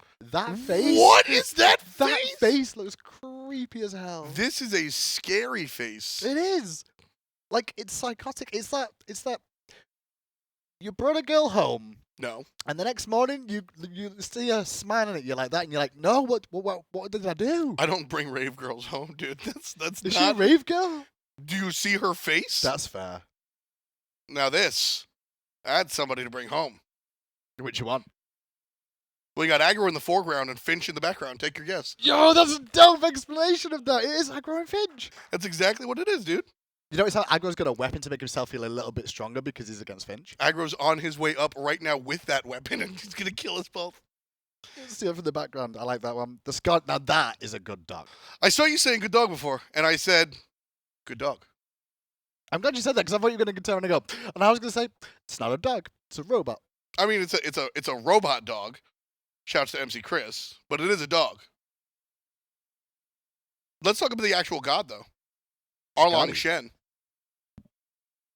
What about Erlang Shen? Oh, it's not Arlong Shen? I mean, that'd be gender bent if it was. I'm giving a high five. Everyone get really excited if it was a gender.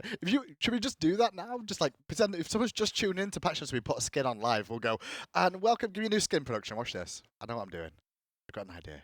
Look at Kukulkan. Welcome to the Patch Notes. It's Kukulkan designed. No, you can't go Kukulkan. That doesn't work. Kukulkan. And is how her. you say it. And her in armor. But Anhar's a lion. Kukulkan is a freaking snake lizard dude. And you went, that's Kukulkan? At least Anher's got legs. That's the joke. I'm going extremely bizarre. Like the late 90s song, Okay. How Bizarre, How Bizarre. Did they have that in the UK? Yeah. It was. Yeah. That's Jameson's favorite song. It's his ringtone on his LG Chocolate 3. It's a 2 out of 10. What else we got, production? Help me. Help me. Whoa! Look at that guy. I think he's going to be really OP in the jungle this year. Kabrakan? The Kubrakan. I think Kabrakan would rock it.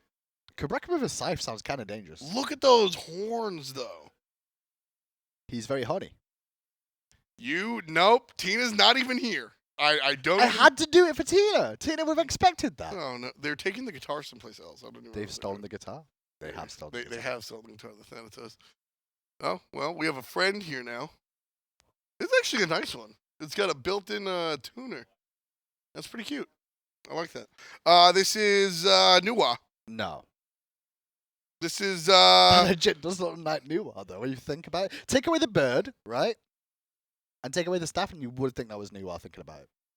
okay. This Something is like Thoth, No, Cousinbo. but there's a bird. It's a Nene. No, the name. Oh, Ah, see what I was doing there? watch my crow.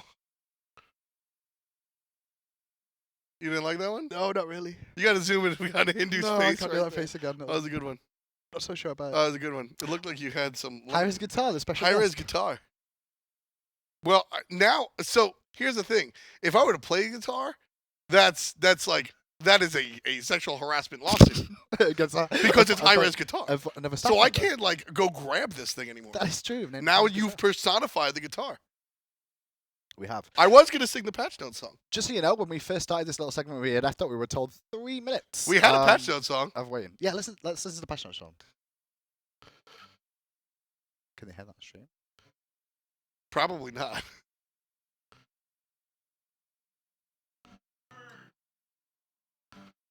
That's the whole thing. This thing is terribly out of tune.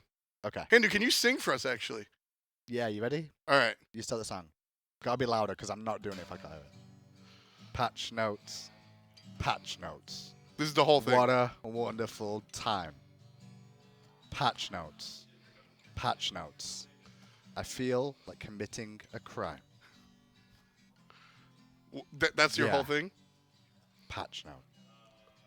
I mean, this has devolved so far that I'm playing the guitar. Sing it to me then. You tell me you sing. You're better at this than me. Hindu? All right. So we're gonna ask some questions. Do you have the answers? Hindu man. My questions and the answers are both from that shit on the floor. Well, here's one question from Dragon Killer 65.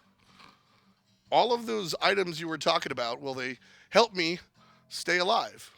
Because it seems like you guys have had a heavy hand looking at tanks and supports as we approach the new season. So I ask you one more time, what is the reason? I'm sorry, I was distracted by production talking to me more All importantly. right, so basically, guys, we've obviously been stalling for a little bit of time. No, really? No, we hadn't been. Playtest will commence, Hindu Man. There's going to be no playtest. Unfortunately, we would not be able to show you guys Season 5. The PTS reason being is because if we try and show you the playtest, it's going to take valuable time away from you guys getting on the PTS yourselves. That's the actual reason. I'm not giving you crap. It's just like if they keep putting more time into try and getting this live game up for you guys, we would instead be in a better position. AJ's joining us though. Hey, right welcome now. back. AJ. We had a couple Q&A questions that we wanted to go Go over. through them. Yeah, if you tell them now. That we're going to maybe hold for some social media, but since we have some time, I thought we'd talk about them. So sure. I have them here. Story. I don't have my pon to back me up, but you guys can. I You got guys it. can I'll help back out. you up. Yeah, maybe. Don't We'll do see. that. I'm letting. Don't do that. All right. So the Stealth asked for some questions from the community a couple days ago on Twitter. So we're gonna do a couple of those. So first question: when will we be getting the updated UI? And Never. that's from Rava21. Never. That is incorrect. This is why I don't answer these questions. Well, I'm answering the got question. it. Tom, answer it. Why don't we all slide down one seat? I'm off the show then? That sounds Yeah, great. you're off the I show. love that idea. So, no, new UI is a really big thing that we want to do this year. We are working on it right now. We plan on having it done in the first half of the year. I don't want to give exact patch dates. We're looking somewhere around like well before mid-season. Right. Okay. And we're going to start with the client-side UI. So that's everything outside of a match. So when you log into SMITE, you'll see completely new UI, new art, new layout, different features, different like the way you can organize gods and stuff like that, all updated, all new. That is a big initiative for high res that we want to get done this year. We're working on it right now. Can you give us a hint as to what the art will look like? Any sort of style? Is it Western themed with cactuses? Or? Yeah, we're still working on the art Voodoo style. We're still working on the art style. We definitely want to make sure it feels regal and godly. Okay. So we're looking towards things that are a little. I think we're looking at a little bit of purple and some golds. Okay. A little bit of influence from the Conquest map, but not too much. That's hard to environment directly. Yeah. Integrating with UI. But you're going to see a little bit less of that kind of celestial and a little bit more rooted in mythology. Perfect. That's exactly where I was going. And Yeah. that's a classic like art discussion where the map will look like the UI. Sounds weird, but it works. Yeah, I out wouldn't say highly. they look like each other. We're just kind of using the same themes to inspire them. So, So you the know, splash screens, basically, is what you were grandeur, mentioning there. myth, etc. So, next question. So where into house asks, and I love that it's where like warehouse, very Yeah. clever name. He asks, will there be any matchmaking improvements? Yeah, so let me have my notes here just so I get things right. The answer is yes. There will be matchmaking improvements in Season 5, and we've already started with some of those. We have? Yes, so Tell me more. we're going to continue Project Olympus. It's going to be an important initiative over the year. We want to keep making the game better, not through just adding gods and balance and skins, but also just through improving things that already exist. So we're going to keep up with Project Olympus, and matchmaking is going to be a big part of that. So first thing we're going to do is look at matchmaking, specifically with our matchmaking team. Internally, we have added some more people to the matchmaking team, the like genius programmers that are down there monitoring all of the back end and everything happening. They're watching these matches every day. Like, people are always paying attention. I know people like to send us things. They see that. They already see that. Sure. They know how the matches are working. They know the queue times. They know all this, and they're going to keep working on that and adjusting the algorithm and formula to keep getting it better. So one thing we've already did, this happened around 4.2.5, was we implemented a change to the code that's going to get your queue times better. Shorter queue times. Oh, short queue times, but Yes. matchmaking But with matchmaking at the same quality. at least. And Yes. then hoping to And then going forward, we've already started on this. Okay. So it's not live yet. It'll probably go live in one of the first couple patches, but we are looking to optimize our formula and our algorithm even better to increase match qualities going Okay. forward. So we've already started. We've ramped up personnel on it. Sure. We've already implemented one change, and we have more coming. Okay. So it's going to be a big season. I mean, we really want to make sure we continue to look at this throughout the whole year. Okay. Next up.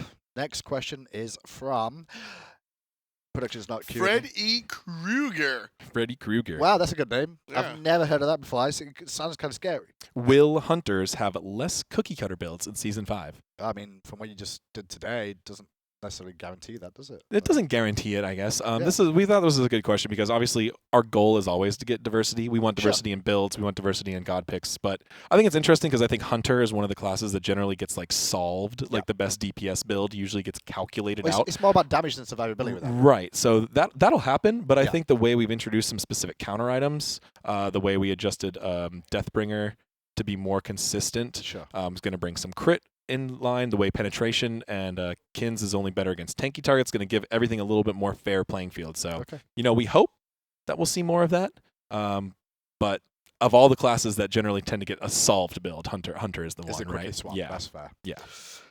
Okay, what other questions we got? We got some more. So the next question by Shattered City is how will characters with low mobility be able to compete with high mobility characters on the new Conquest map? Some of them we just buffed their mobility on, did we? Right. So a lot of low mobilities.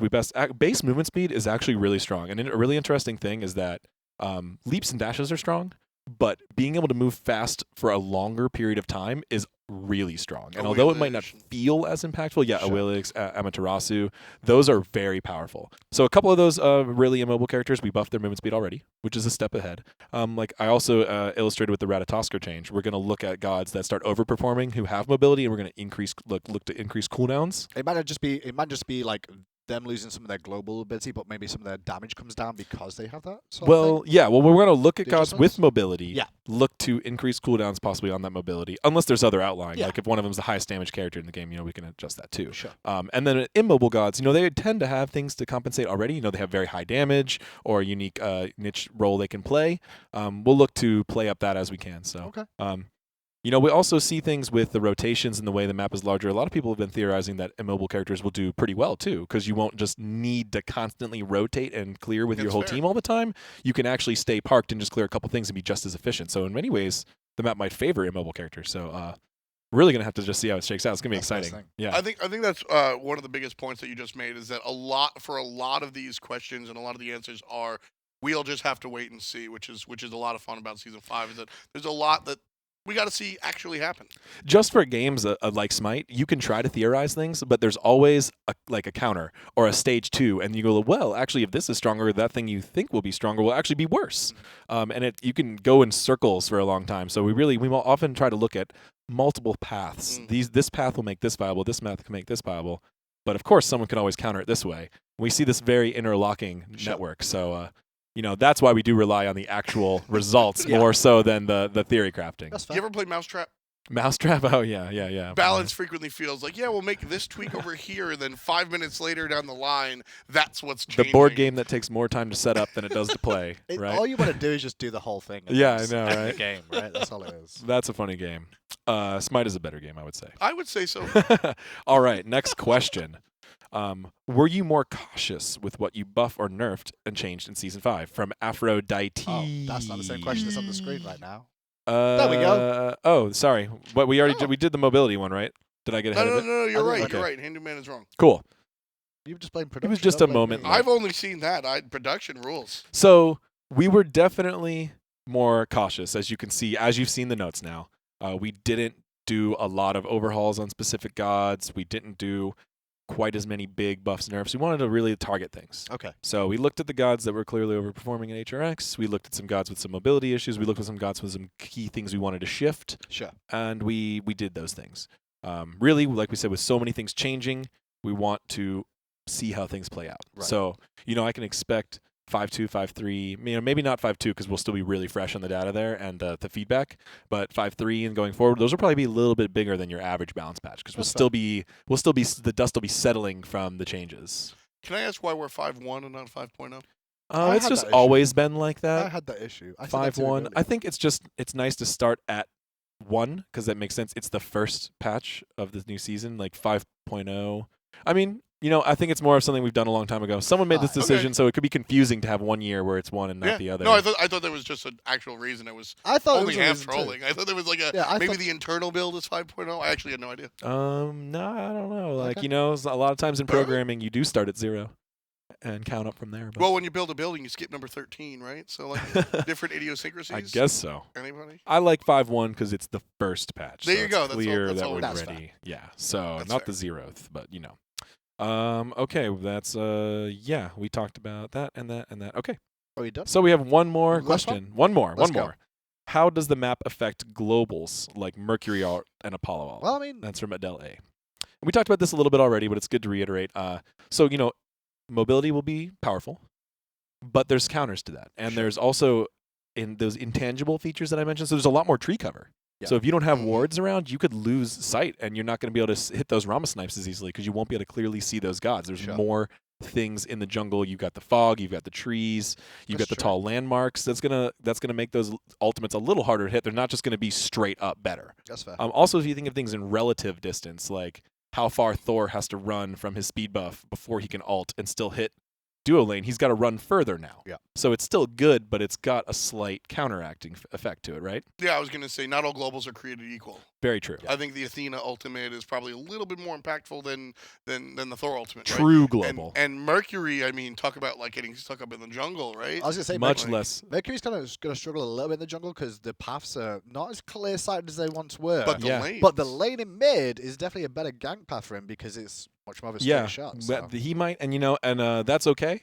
And if that happens, we'll look to adjust him specifically in Mhm. other ways to bring him back up. You know, he can always use more damage, right? Mercury loves Why that not? damage. What's the worst that can happen? The biggest punches in the. What are you doing? Sliding away from me. I thought you were going um, to like lean the chair back as I was trying to "Get me push out." him Yeah. off Okay, of that the. makes You know, so a lot of things we just want to kind of reiterate. These were really good questions from the community. Like they hit on our key balance goals and Yeah. you know our Project Olympus goals. Like matchmaking is a priority to us. Sure. It really is. So I want to make that clear that that's going to be something we're focusing on throughout the year, and we're gonna have tangible changes to it Okay. going forward. One, And we've already had one. one slightly off topic question that chat was just spamming, and we've actually answered this already. Kept But I hitting want good. to make sure we hit it. Is the allied statue? Oh, it's there. Oh yeah, it is now perched atop the entrance of the order base, Mhm. directly between those two phoenixes, I believe, where he got his famous pentakill. I think Yep. we were actually Yeah, going to so it's show there. it in game the spectator, but Yeah, because exactly. we've had- Yes, it is there. Things to sort It out. looks great. It's bigger. I think we Yeah. scaled it up a lot because it's a little higher up in the air. So right amongst the rest of the gods is just on the allied. podium. It's Yes, actually it really looks awesome. it's a really cool nod. It's a No, really it sweet always nod. will be. Always will be. Yeah, for sure. With that, then, it's time to close the show. Apologies for the technical difficulties towards the end, but PTS should be available tonight, is what I'm hearing right now. And that's one of the reasons we're not bringing you the spectator games, because the more effort they put into trying to get you that stream game right now, the later that gets pushed back. So We just want you to play. quicker, the better. All the patch notes are available for you guys to look at home and go through individually. And feedback. Where can we give feedback Yes, to? after this, I will be working with Stealth and Isaiah to be doing answering questions. We'll be on Twitter and Reddit AMA answering your questions about the new patch. So go ahead and bring your questions there. We'll be happy to answer them. We'll be talking with the community as much as we can for the rest of the day. Awesome. And keep an eye out on our Twitter for when PTS goes up. And you know, as you play the PTS, please, you know, make posts. feedback. Do whatever you want to do. You know, talk about the changes. Yep. Make posts. If you believe in something, go find it and upvote that, as opposed to making your own post. You know, keep an eye out for those things that are recurring coming up, and let's really make sure that we shine the light on what we need to look at. Yep. Just like Houses, we really care about the game too, so we want you all to play. So send us the feedback, and we'll try and do what's in your best interest all the time. Hopefully, you enjoyed the Patch Note Show from myself, Tom, and AJ. We'll bid you all adieu, but we'll see you on the battleground this evening. No words to say. Time flies by on my mind. I'm cutting down the